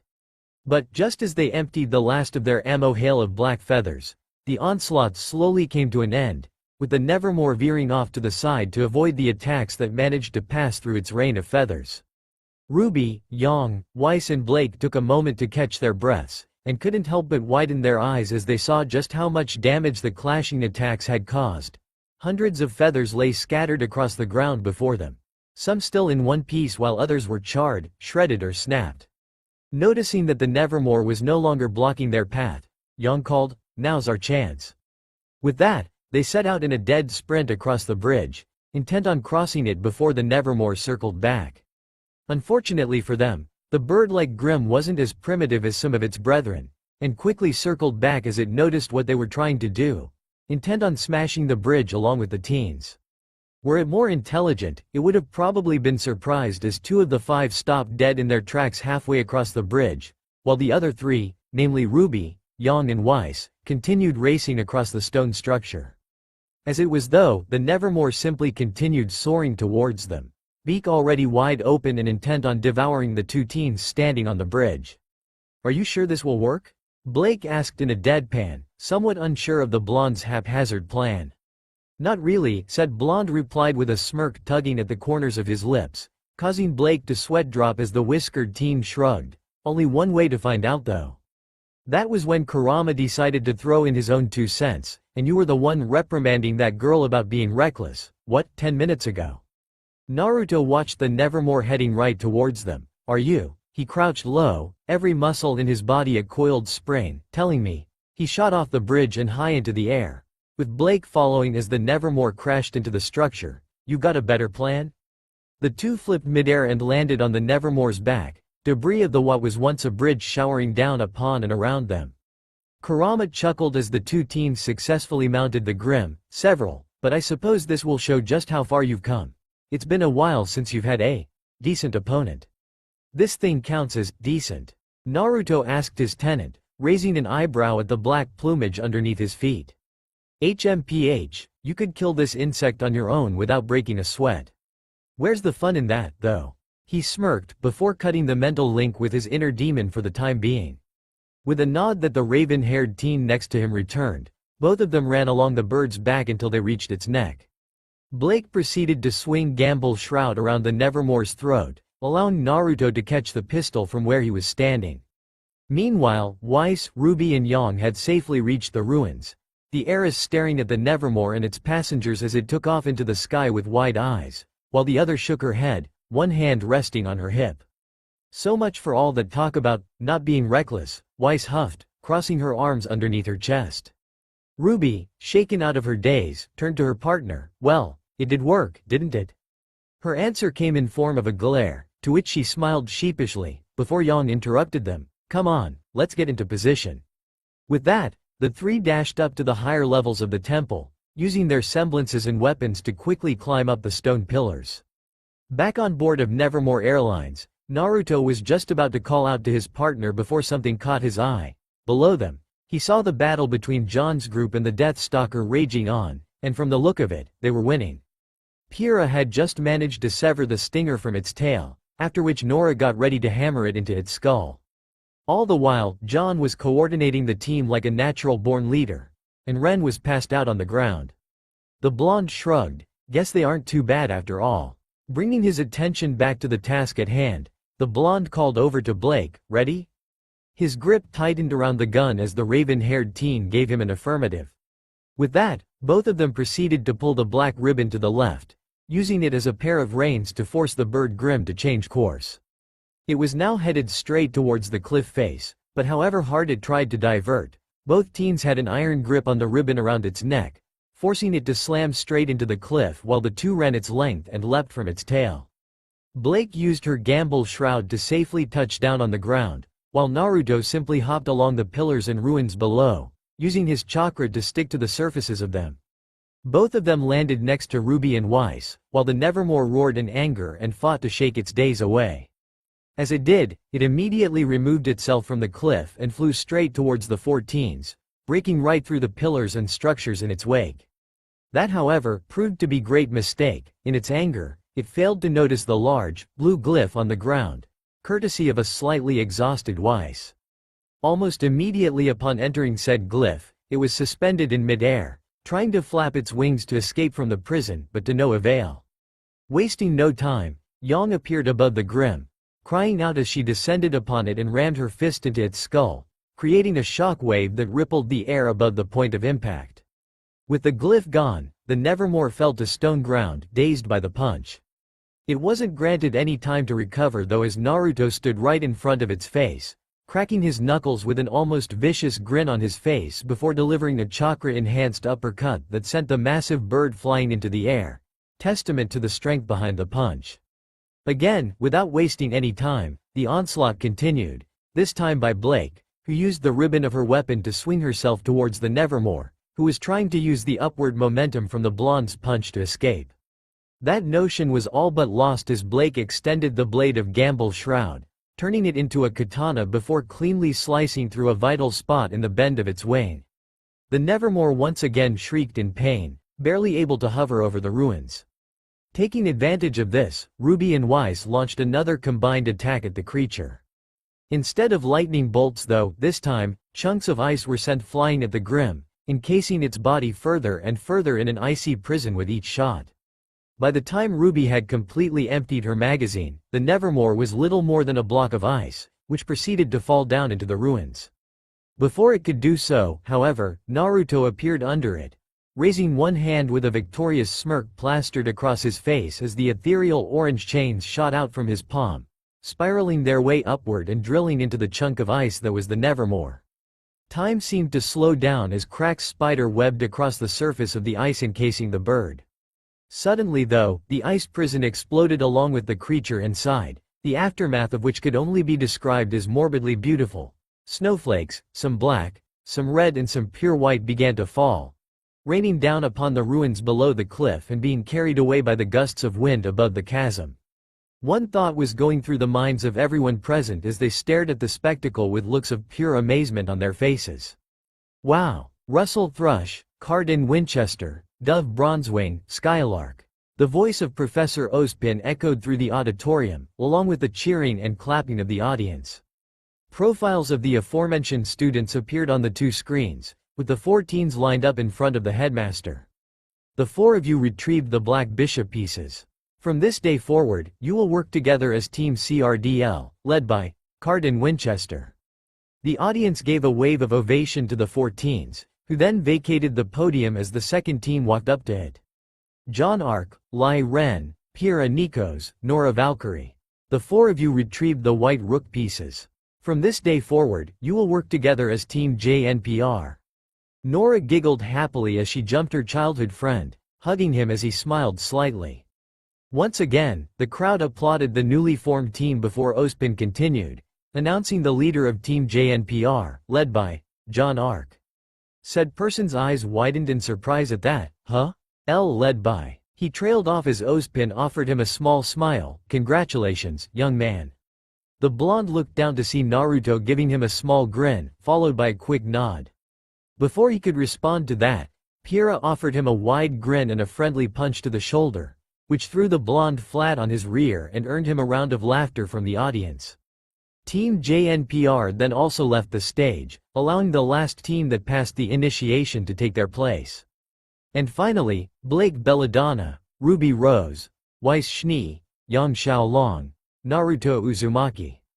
The professor gave them a slightly mischievous smile before continuing, the 5 of you retrieved the white knight pieces, and due to special circumstances, you will form a team of 5. The smile left his face as it returned to its fairly neutral expression. From this day forward, you will work together as Team RWBYN. 3, led by Ruby Rose. The crowd erupted in applause one last time while Yang wrapped her sister up in a hug, happily exclaiming, "I'm so proud of you." Weiss seemed surprised by the fact that Ruby was granted the position of leader, while Blake simply took the revelation with her usual stoic expression. As for Naruto, he wasn't all that surprised. Ruby did have potential as a leader, though logic still would have dictated him to be assigned that position, seeing as he was far more experienced than his peers. But then again, the man in front of him wasn't exactly known for his outstanding sense of logic, as far as Naruto was concerned, at least. The blonde pushed those thoughts aside, offering the young scythe wielder next to him a short congratulation along with a smile, which she returned. "It looks like things are shaping up to be an interesting year," Ozpin muttered amidst the last round of applause, before addressing a certain blonde. "Ah, Mr. Uzumaki." Naruto, who was just walking down the podium, turned around with a raised eyebrow, absently motioning for his team to continue on. If you wouldn't mind, a word in my office, please. Why do I have the feeling that I'll have to join him whether I do or don't mind? Because that's exactly the case. Kami, damn it. Please, take a seat, Ozpin said as he entered his office, with Naruto following close behind. Night had already fallen over Beacon, and the whole office was cast in an inky darkness, the exception being the headmaster's desk, which was illuminated by the lone light hanging above. Whether that was due to not paying the electricity bills or just to set the mood was beyond Naruto. Either way, the whole room seemed to be set up for an interrogation, which, truth be told, wasn't exactly beyond the realm of possibilities. Nonetheless, the blonde Uzumaki did as told, and got seated in the chair in front of Ozpin's desk, while the professor took his own across him, propping his elbows on the surface and folding his hands. Before he could address whatever it was he called him for though, Naruto spoke, just a hint of annoyance leaking into his voice. Ozpin, if this is about that again, you might as well dismiss me. Ozpin cocked an eyebrow in amusement. While most would consider the way Naruto spoke to the older man disrespectful, the headmaster actually quite welcomed it, mainly due to the fact that the two viewed each other as more of equals, rather than student and teacher. After all, Ozpin was well aware of the blonde Uzumaki's level of maturity and prowess in combat. Likewise, Naruto knew of Ozpin's decades of experience as a huntsman, and while he had never seen him in action, he didn't doubt that the headmaster was more than capable of holding his own in combat. Back in the present, Naruto was waved off by Ozpin. Relax, this is not about your past. However, before we proceed to why I have called you here, he gave him a small smile. I feel it's appropriate to congratulate you on your performance during the initiation. Visibly relaxed by the fact that the conversation wasn't heading in that direction, Naruto allowed a foxy grin to slip on his face as he stated, "You seem surprised." "Not at all. You met and exceeded all my expectations. I did say I'd put up a show," he shrugged. "And that you did. I have to admit I was rather impressed by how you handled the Nevermore with your team." He chuckled, and the resulting snowfall was quite the sight as well. "It was, wasn't it?" Naruto asked, before deciding to cut the light-hearted conversation short. "Now, can we get to why you've called me here? I've got a good idea already, but I'd rather hear it from you, just to be sure." "Of course. Well, consider it a little something to help along with your studies," the professor replied before reaching to his left and searching through a drawer. Naruto cocked his head to the side. He obviously didn't mean the subjects he would be studying at Beacon, as that would be a rather blatant case of favoritism. No, what he probably meant was the possible connection between aura and chakra Naruto had taken to studying, not anything too serious, mind you, but it was a topic he had discussed with Ozpin occasionally. Before he could continue pondering on those thoughts, the headmaster produced a folder from the drawer and placed it on the desk, actually causing a small tremor to shake it. The folder itself was fairly simple, yellow in color and seemed to be a couple sheets short of bursting. Naruto stared at it curiously. It didn't have any visible label or anything else that would hint to its contents. He gave Ozpin an inquisitive look and received a nod from the man, after which he grabbed the folder and began sifting through the various documents. It didn't take long to find out that it was a collection of information on aura, though not the kind one would find in a public library. The majority were detailed reports from research conducted by labs in Remnant, apparently to find out more about the origins of the energy.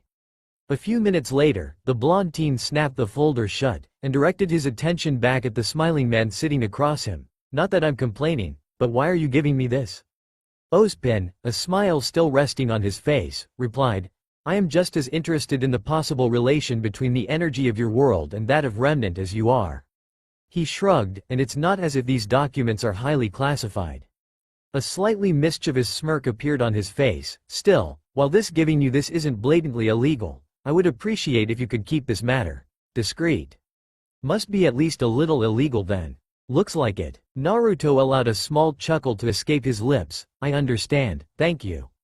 With that, he produced a scroll from his jacket, unraveled it and placed it on the desk, revealing the bold writing sprawled across the parchment. To Ozpin, it looked like little more than unintelligible characters aligned in various patterns across the inside of the scroll. Still, he watched in mild curiosity as Naruto placed the folder on top of the scroll and, with a small puff of smoke, sealed it away. The blonde teen then rolled it back up and stowed it away in his jacket, addressing the headmaster after, "I'll inform you if I find anything interesting." Ozpin nodded and Naruto continued, "If that is all, then I wish you good night." Naruto turned on his heel and made for the elevator, but barely 2 steps later, he heard Ozpin's voice from behind him once again. "Actually, there is one more thing I would like to speak about." Should have just used a shunshin, he thought, resisting the urge to sigh as he already knew what he wanted to speak about. "What do you feel about Ruby's assignment as the leader of Team RWBYN?" He knew the professor would bring that up sooner or later. It wasn't like he was upset about not being granted the position of leader, but anyone who didn't know that would naturally assume so, given his outstanding performance during the initiation. "You saw her as fit for the position and acted accordingly. There isn't anything else to it." Ozpin smiled slightly. "You needn't be so pragmatic. I'm asking what you feel about it." Naruto blinked a few times. "Well, that's new." Noticing that Ozpin was still waiting for an answer, the blonde replied, "I'm not upset about it, if that's what you're asking. Ruby has the potential to be a good leader, but she's young and inexperienced. Though if you think about it that way, the responsibility that comes with that position is exactly what she needs." "How so?" he asked, his smile widening ever so slightly. "Ruby relies on her own strength far too much, which has brought her this far, but she's in a team now, and needs to realize that it's not just her and Crescent Rose anymore. If she really does want to become a huntress, she'll have to work with and lead us." "And you're not afraid that she'll fail in that role?" Naruto shrugged. "I've only known you for a few months, but I know that you don't do anything without good reason, so it should be okay. But, if you really were wrong in your choice." Suddenly, the whole room was permeated by a malicious, almost dreadful feeling, along with an ever so slight temperature drop and increase in pressure. Ozpin didn't seem to be affected by that, raising his eyebrow as the light above his desk began to flicker. He turned to look out the window, where the wind had picked up speed and was slamming angrily against the window panes.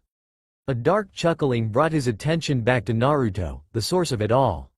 A faint, blue aura was enveloping his body, and even his voice was slightly, almost demonically, distorted as he spoke. "Well, let's just say I don't plan on letting her fail." Ozpin's sweat dropped at that, suddenly feeling sorry for a certain scythe-wielding teen, who knew he had a sadistic side. "I see. Well, it's good to see that you're getting along with your new teammates." His sweat drop increased substantially in size as he noticed Naruto not paying him any attention, apparently still busy with his evil chuckling. With a cough, the professor managed to snap him out of it and bring his attention back to him. "Well, that is all then. I suggest you return to your dorm to get some rest. Classes start tomorrow." Just like that, the wind stopped rattling the windows, the weird atmosphere subsided, and Naruto was back to normal. Well, relatively speaking, of course. The blonde teen gave Ozpin a small bow of respect, turned on his heel and left via the elevator. Beacon Cliffs, 11:26 p.m. What to do? Naruto thought out aloud as he sat on the edge of the Beacon Cliffs, staring out into the vast emerald forest which seemed even more breathtaking under the faint light of the moon. It was already past curfew, but Naruto didn't really feel like returning to his dorm, seeing as he wasn't tired at all. Well, that, and he wasn't exactly keen on the interrogation that was likely awaiting him in his dorm. From what he knew of his newly assigned teammates, they'd probably smother him with questions regarding the abilities which he had pretty much showcased during the initiation. Given, Blake and Weiss probably wouldn't pester him for too long. Ruby and Yang, however, were a completely different story. Truth be told, he wasn't exactly averse to telling them about said abilities, seeing as they were on the same team, and thus would end up seeing even more of them at some point. But telling them about his abilities would inadvertently bring them to the question of why he had them in the first place, seeing as they were all but unique in this world. That, in turn, would link to his past and the fact that he housed a demon within his body. In short, the two things he absolutely didn't want to talk about. His train of thought was interrupted by Kurama, who, judging from the drawl of his voice, had either just woken up or was on the verge of falling asleep. "Stop complaining, Brad, it's your fault. I told you not to overdo it, didn't I? If that was really the case, I don't think you would still be able to call this place a forest." Kurama huffed in annoyance. "How about you stop stroking your ego and use this chance to train? I've come up with an interesting new exercise for you." Now that caught Naruto's attention. "Oh? Do tell." Having trained under the demon fox for the past 3 years, Naruto was confident in the fact that he could handle anything the mighty Biju threw at him. Well, almost anything. There was that one time Kurama had him try and run up a waterfall for nearly 12 hours, though that exercise was really more of a punishment for annoying the demon fox for a good 2 days straight. Said fox snapped him out of his reminiscing. I'll explain it on the way, so get going. There shouldn't be any interruptions by the humans here, especially at this hour. Wouldn't be so sure about that, he replied with a shrug, before pushing himself off the cliff and descending into the forest below. With Naruto gone, the cliff returned to relative silence, which didn't last too long however, as it was broken by the rustling of leaves, followed by a figure emerging from behind a couple bushes. As if sensing the fact that the person didn't want to be seen, clouds lazily drifted in front of the moon, which served to hide the figure's features from sight. Said figure slowly made their way to the edge of the cliff, and looked down just in time to see a blonde dot vanish into the forest. Inevitably, the clouds continued drifting across the night sky, letting the moon once again bathe the cliff in its light and reveal the identity of the mystery person. Blake's calculating, amber eyes scanned the forest below, her raven black hair blowing in the summer breeze. She watched as a number of trees began to shake slightly, no doubt due to her blonde teammate traversing the forest. With that, the raven-haired teen descended into the forest as well, expertly scaling down the cliff face. Bravery or stupidity? Those were two of the most prominent reasons as to why anyone would enter the Emerald Forest at night, alone, and without any proper weapon on hand. The exception to that case was one Naruto Uzumaki. For him, the forest just represented a perfect place to train in, as humans rarely entered it, much less so at night. Thus, he would have no one walking in on him and interrupting his training. The blonde was currently located in a clearing within the forest, his jacket and cloak discarded and hanging over the branch of one of the many trees surrounding him. Barring the waterfall climbing, this must be the most ridiculous exercise you've ever come up with, Naruto said to his inner demon, already getting used to the unnatural position he was in. You've really outdone yourself this time. If you're enjoying this, it's clearly not difficult enough. Normally, Kurama's training regimens were fairly straightforward, containing things such as several kilometer-long runs, calisthenics, chakra control and jutsu practice, or spars with his clones. The Biju's newest exercise was basically a combination of several of the above, mainly containing chakra control and balance, paired with sparring. It's plenty difficult, but considering you've been training me the past 3 years, I'm sure you could come up with something worse. Maybe a spar against 1,000 clones with, I don't know, all my senses blocked out? Definitely wouldn't put that beyond you. You should be careful of what you wish for, Kit, the Biju said, a vicious smirk spreading across his face as he made a mental note to actually have him undergo that at one point. Sure, whatever. Anyway, are you sure this'll work? Do you doubt the great Kyuubi no Yoko? Of course not, sensei, he chuckled. Good. Begin. With that, the blonde Uzumaki brought his right hand down to just below his chest, and formed a half-ram seal. His face a mask of pure concentration, Naruto began to feel for his chakra, willing it out of his coils and into his pathways. Warmth began to spread through his body as his chakra flowed through him, starting from the abdomen and following the intricately woven pathways, before he allowed it to flow back into his coils. Relaxing his body as far as that was possible in his current position, he began to tap into the vast, ocean-like reserves of chakra he had, feeling for the other chakra that resided in his body. It didn't take long for him to find what he was looking for. Dotting the clear ocean were several maelstroms, swirling around in a chaotic manner and dragging small amounts of his own chakra down.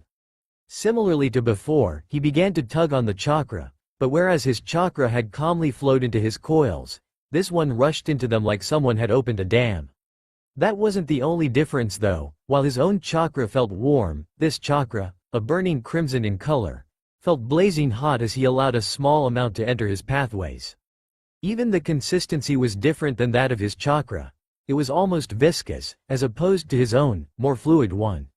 With the dense chakra now running through his pathways, the blonde took a deep breath and expelled it. It appeared as little more than a faint, red haze as it surged into the forest around him, but that was more than enough if what Kurama had explained was anything to go by. And so, the blonde waited, using the time to get a feel for his surroundings with his remaining senses. With Blake, what is he doing here? Blake asked herself with a small frown marring her face.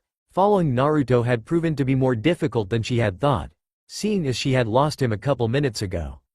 Still, she knew the general direction in which her blonde teammate had been heading, and so continued traversing the dense forest. Eventually, she happened upon a small clearing beyond the trees and bushes in front of her. Treading carefully, she crept up behind a few bushes and peered into the clearing. What she saw within had her amber eyes widening in amazement. After all, it wasn't every day one saw a person balanced over what looked like a small needle, with one finger. And as if that in and of itself wasn't insane enough, he was wearing a blindfold over his eyes. His jacket and cloak hung over the branch of a tree, likely because they would hinder his, well, whatever it was he was doing.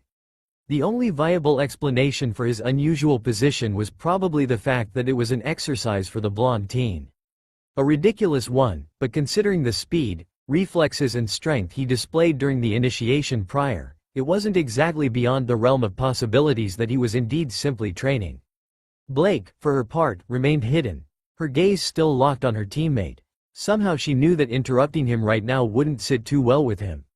As such, she continued watching him, before a somewhat irritating sound made its way to her sensitive ears. It was a low rumble, which grew continuously louder with each second, until it was just loud enough for Blake to discern its direction, which was right behind her. She whirled around to see a small pack of 3 Beowulfs racing towards her. Oddly enough, as mindless as they were, Blake never recalled them being this uncoordinated. They were tripping over their own feet repeatedly as they raced towards her, and slammed into more than a few trees on their way. The raven-haired teen shook her head free of those thoughts and unsheathed Gamble's shroud, intent on taking them out swiftly and silently. After all, she didn't want to be found out just yet.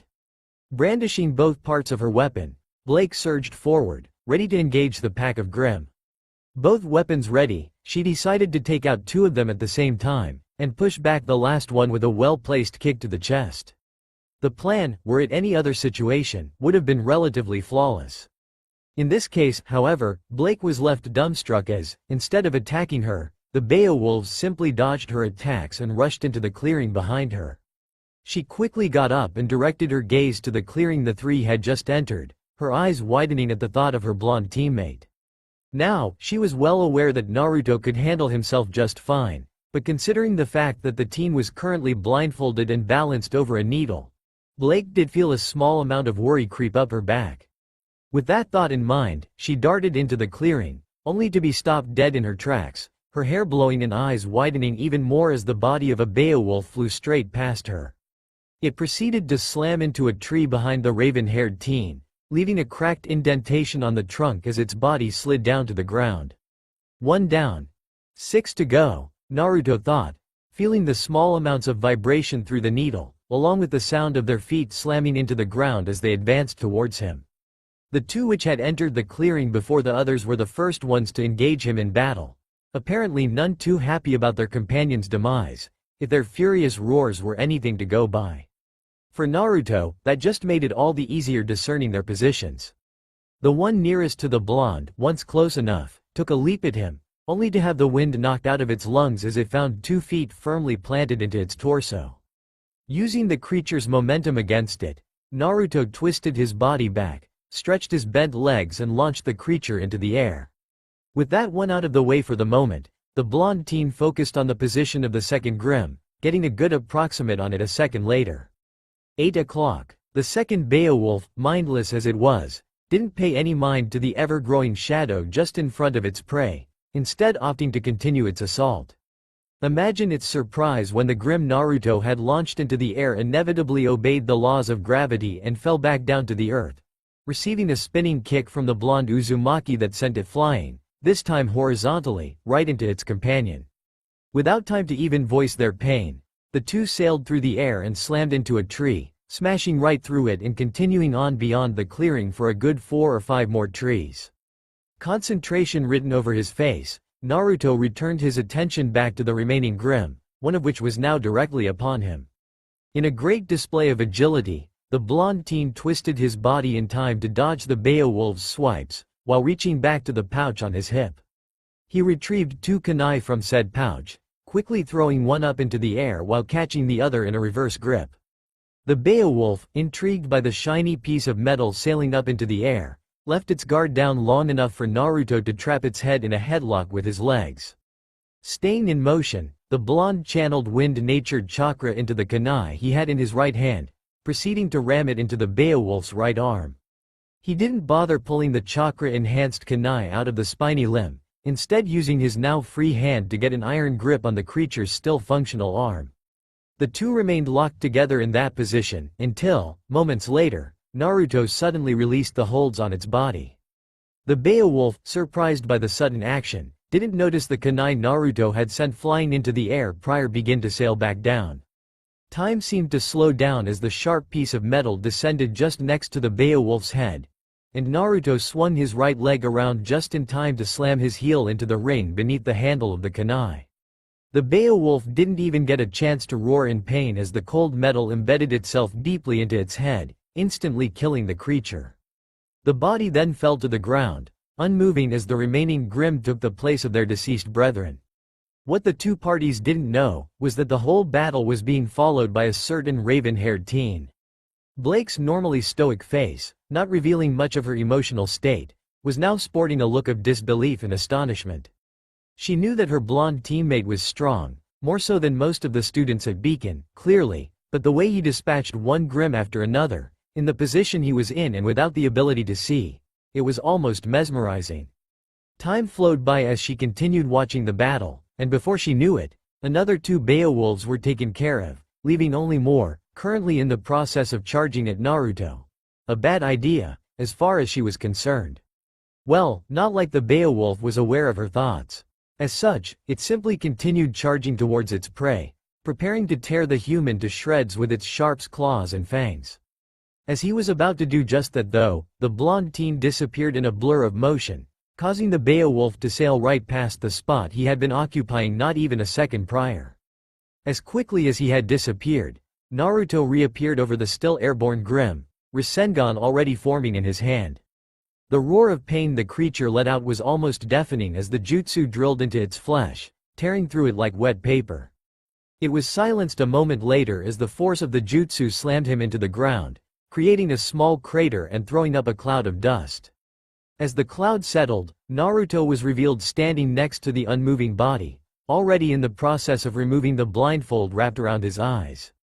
A small smirk of satisfaction spread across his face as he allowed his gaze to wander around the clearing, taking in the carnage he had caused. The smirk he was sporting grew just a fraction larger as he heard an almost inaudible shuffle, coming from the treeline. Instead of walking over to the direction the sound originated from, the blonde opted to retrieve his discarded jacket first, before calling out with amusement lacing his voice, "Did you enjoy the show, then?" For a moment, it seemed like he was speaking to himself, but soon enough, a female voice answered his question. It was impressive, Blake stated, sauntering into the clearing with a small frown marring her features at being found out. Naruto, for his part, didn't seem to be satisfied with her answer. In his humble opinion, his performance would warrant way more than a simple, impressive. Well, not like it mattered too much. His previously amused demeanor took a sudden 180. His tone turning completely serious as he addressed his teammate, "I'm sure watching me train isn't what you came here for. Mind telling me why you've been following me ever since I left Ozpin's office?" If Blake was surprised by that, it didn't show. After all, given what little she knew about her blonde teammate's abilities, she might as well have guessed as much. "I needed to talk to you." Naruto, who, by now, knew what all this was about, relaxed a bit. "I take it this is about how you were shadowing me back in Vale for the past month." Blake, who, once again, didn't seem surprised by that, proceeded to answer his question. "Do you know about the rumors concerning you that surfaced around a month ago?" "Rumors?" Naruto cocked his head to the side, an unnoticeably small grin stretching across his face. He wasn't normally one to toy with people, but considering how she had been more or less stalking him, instead of just coming clear, he felt a little. Punishment wouldn't hurt. His musings were cut short as she answered his previous question, a black-clad human suddenly appearing in Vale and aiding Faunus without any reason. "You didn't think any rumors would spread?" Naruto shrugged in response, "Considering I was only helping out a little, no, I didn't think there would be too many." Finally, Blake allowed some emotion to break through her mask, her gaze turning pensive, almost sad as she replied, "You might not think much of it, but to those people, it was a lot." As quickly as those emotions came, they were gone again, replaced by a deadpan look. "Besides, You painted 5 shops in different shades of pink and orange. I wouldn't consider that a little. Just as Naruto was about to reply, Kurama decided to butt into the conversation, whistling as he said, "That girl that used to stalk you back in Konoha could learn a thing or two from her." A drop of sweat appeared on the side of his forehead, which he quickly shook away as he turned his attention back to the conversation. "That's all fine and good, but you still haven't told me just why you've been following me." "Because I want to know why," she replied without missing a beat. "Why I helped the Faunus, huh?" Blake nodded. It wasn't unheard of for humans to stand up for the Faunus. But in Naruto's case, it was a lot more than simply that, especially seeing as he had no apparent reason to do so. Naruto, oblivious to his teammates' thoughts, stared up at the shattered moon, his face expressionless for the most part. "My reasons are my own, but, if you really want to know, it's because I can't stand for the treatment they receive. Though I suppose neither can you, being a Faunus yourself." Finally, the emotionless mask the raven-haired teen was wearing began to shatter, revealing the surprised and shocked expression written across her face. She took a step back, trying to say something, anything, but her mouth suddenly felt too dry to do so. She considered lying about it, but the idea was quickly shot down. Something told her that lying to this person would be an unwise thing to do. Never mind the question of whether he would believe her or not. Naruto regarded the raven-haired teen with compassion present in his deep blue eyes. It was painful seeing someone have such a reaction at having their true self revealed. Still, the blonde Uzumaki understood it well enough, like her, knowing the feeling of being labeled a freak and an abomination by society. "Since when do you know?" Blake managed to ask, having recomposed herself enough to do so. "I had my suspicions back when you followed me in the city, though I found out for sure the day before the initiation." A slight widening of her eyes was all he got before she averted her gaze. "I see." Naruto ran a hand through his blonde locks before closing the distance between himself and his raven-haired teammate, placing a gentle hand on her shoulder. "Relax, I'm not going to tell anybody. While hiding your true self is something nobody should be forced to do, I understand that it's necessary. I have secrets of my own that I'd rather not reveal, so I'm hardly one to tell you that you should broadcast this through all of Beacon. As for our team," Naruto turned his head to look in the direction of the academy. "Whether you wish to tell them about this or not is up to you." From what the blonde Uzumaki knew about his teammates, he could tell with a good amount of certainty that Ruby and Yang wouldn't care about Blake's being a Faunus. The heiress to the Schnee Company, Weiss, however, was a different matter. Her family had been in conflict with the Faunus organization, the White Fang, for many years.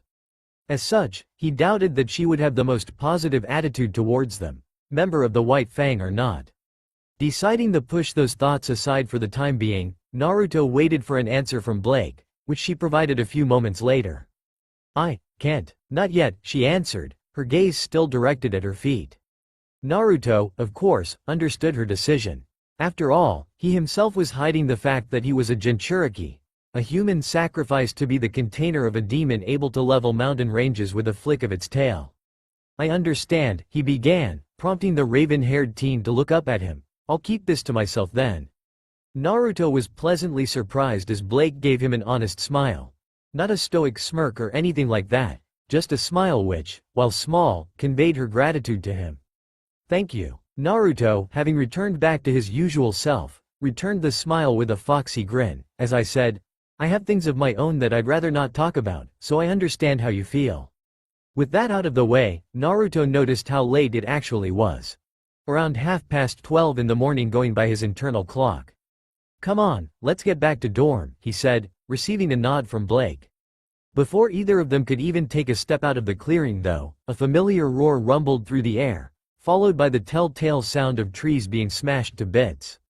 Naruto and Blake, both already aware of just what was causing all that ruckus, turned around. Half a dozen Ursa Major, accompanied by regular Ursai and Beowulfs, stormed into the clearing, their burning eyes fixed on the two teens standing across them. For a few moments, both parties just stared at each other, until Naruto called, "A little too late to the party, don't you think, boys?" Much to their surprise, "Not really," the creatures answered with a round of low growls, which turned into full-blown roars and howls as the horde of Grimm began to charge at them, causing a miniature earthquake to shake the ground in the clearing. "Doesn't seem like they care about that," Blake remarked. a faint smirk resting on her face as she returned to her usual, stoic self, complete with the dry sense of humor. "Think you can keep up?" she asked, referring to his training earlier. "Is that a challenge I hear?" Naruto inquired, a devilish smirk stretching across his face as he spun a kunai around his finger before catching it in a reverse grip. "Have anything particular in mind?" Blake asked coolly while retrieving Gamble's shroud from behind her back. "The one with the most kills wins?" A small widening of her smirk was all Naruto got in response before the team shot off, brandishing Gamble's shroud and its sheath in either hand as she engaged the veritable tsunami of Grimm. The blonde Uzumaki blinked a couple times before laughing out. "So that's how you want to play it, huh?" Blood dripped down and stained the grass crimson as Blake slashed a Beowulf across the chest, already aware of the Ursa approaching from her right. Before she could even prepare for an attack though, a black and blonde blur shot past her, surging forward into the ranks of the Grimm before settling at the treeline. The blur, revealed to be none other than Naruto, nonchalantly leaned against a tree, arms crossed over his chest as several Grimm, including the Ursa Blake had been targeting, fell to the ground with dull, meaty thuds. The raven-haired teen turned to level a glare at her blonde teammate, before quickly stepping to the side just in time for an Ursa Major's paw to crash down into the space she had been occupying. Naruto, thoroughly amused by his usually calm teammate's irritation, chuckled before jumping back into the fray. 15 minutes later, in a fluid motion, Gamble's shroud's blade collapsed, switching into its secondary form and allowing Blake to fire a few rounds into the crowd of Grimm surrounding her, keeping them at a distance. Using the brief pause to gather her bearings, she noticed just how many of the creatures had actually gathered in the clearing. For all anyone knew, the last 15 minutes might as well have been non-existent, seeing as the fight had only served to attract more of the beasts. Really not that surprising, given the amount of noise they were generating. The approaching claws of a Beowulf snapped her out of her thoughts, prompting her to dodge the strike before cutting the appendage off and quickly silencing the creature by stabbing her katana through its throat. With that taken care of, she began looking around for Naruto, which was easier said than done considering the amount of Grimm around her. Eventually though she managed to find him surrounded by a good dozen Ursai and Beowulfs. Blake watched as he threw an Ursa Major into the air with a brutal kick, and continued to form a weird sign with his hands. Futon. Kazikiri no Jutsu, 1. The raven-haired teen watched with wide eyes as the Ursai and Beowulfs in front of her blonde teammate were cut into pieces by seemingly invisible blades, allowing Naruto to direct his attention back to the Ursa Major which was falling back down into the clearing. The blonde Uzumaki produced one of those blue, spiraling orbs in each hand and raised his arms, allowing the Ursa Major to fall right on top of said orbs. Blake was left profusely sweat dropping as she witnessed the blonde's unnecessarily flashy kill. The two orbs, spiraling in opposite directions, slowly began to tear the creature apart, sending the two halves along with a good amount of blood flying into the crowd. Leave it to Naruto to come up with the most creative way to kill a Grimm. The blonde teen, for his part, seemed to be having the time of his life as he tore into the creatures around him. Blake silently shook her head at her teammates' enthusiasm, and slowly began to fight her way through to him. The past 15 minutes of non-stop battling had left her winded though, and due to that she failed to notice the Ursa getting ready to slam its paw into her from behind. Still, her alert senses picked it up just in time for her to block the brunt of the attack with the cleaver-like sheath of Gamble's shroud. The force of the strike sent her skidding back a few feet though, until she met resistance in form of Naruto's back. "How are you holding up?" the blonde teen asked, seemingly not concerned about the ring of Grimm that began to close around them, if his clearly amused tone was any indication. "I'm beginning to think this was a bad idea," she called, very much aware of the fact that they were pinned to the middle of the clearing. Not the ideal place to be given their current situation. "How so?" Naruto called back over the deafening roars and growls, blocking an Ursa's swipe with his forearm before countering with a chakra-enhanced fist to its gut. Like a bowling ball, the Grimm was sent barreling back, knocking several others to the ground. "If you haven't noticed already, we're completely surrounded," she deadpanned, stabbing Gamble's shroud through a Beowulf's head. "And how exactly is that bad? I don't have the amount of stamina you do," she called back. "Giving up then?" He grinned, ducking down and allowing the raven-haired teen to roll over his back, using the momentum to deliver a brutal, yet graceful axe kick to a Beowulf, you wish. That's the spirit, he laughed, prompting Blake to roll her eyes. While it didn't exactly show, Naruto was impressed with his teammate. Blake was keeping up with him nicely, considering she didn't have a drop of chakra at her disposal, which was, for the most part, the source of Naruto's insane amounts of stamina. Her fighting style wasn't quite unlike his own either, relying on speed and agility to swiftly take opponents down without the use of excess energy. However, chakra once again came into play here, allowing Naruto to put a lot more force into his blows, whereas Blake had to be mindful of how much energy she used. Can't remember the last time I've had this much fun, the blonde mused before continuing the fight, which had turned into a one-sided massacre at that point. The battle raged on for another 15 minutes, and the amount of Grimm had dwindled down to less than a dozen, with the last Beowulf and Ursa falling a few minutes later. In the middle of all the corpses were Blake and Naruto, leaning against each other's backs. Blake was breathing heavily by now, but otherwise didn't look any worse for wear, while Naruto only had a sheen of perspiration covering his skin. Shall we compare scores then? Naruto asked, much to the annoyance of his teammate. It was clear as day that she had lost, but apparently her blonde teammate really wanted to rub it in, didn't he? 28, she stated after a few moments of silence. She didn't even need to look at his face to know that he was sporting a wide, foxy grin as he stated his score, 65. Yup, he really did want to rub it in. I would have had more if you didn't keep taking my kills, she accused, having caught her breath by now. May I remind you that you were the one who started to play dirty right off the bat? Don't go complaining on me now. Jerk. Sore loser. The two teens turned to look at each other over their shoulders, suddenly beginning to laugh at the somewhat childish argument. The sound filled the air in the clearing before slowly subsiding into silence a minute later. Come on, let's head back to the academy, unless you're up for another round? To answer his question, Blake started walking towards the academy, prompting a smiling Naruto to quickly join her. With that, the two teens began to make their way back to the academy, leaving the corpses of the many Grimm they had killed to slowly disintegrate in the clearing.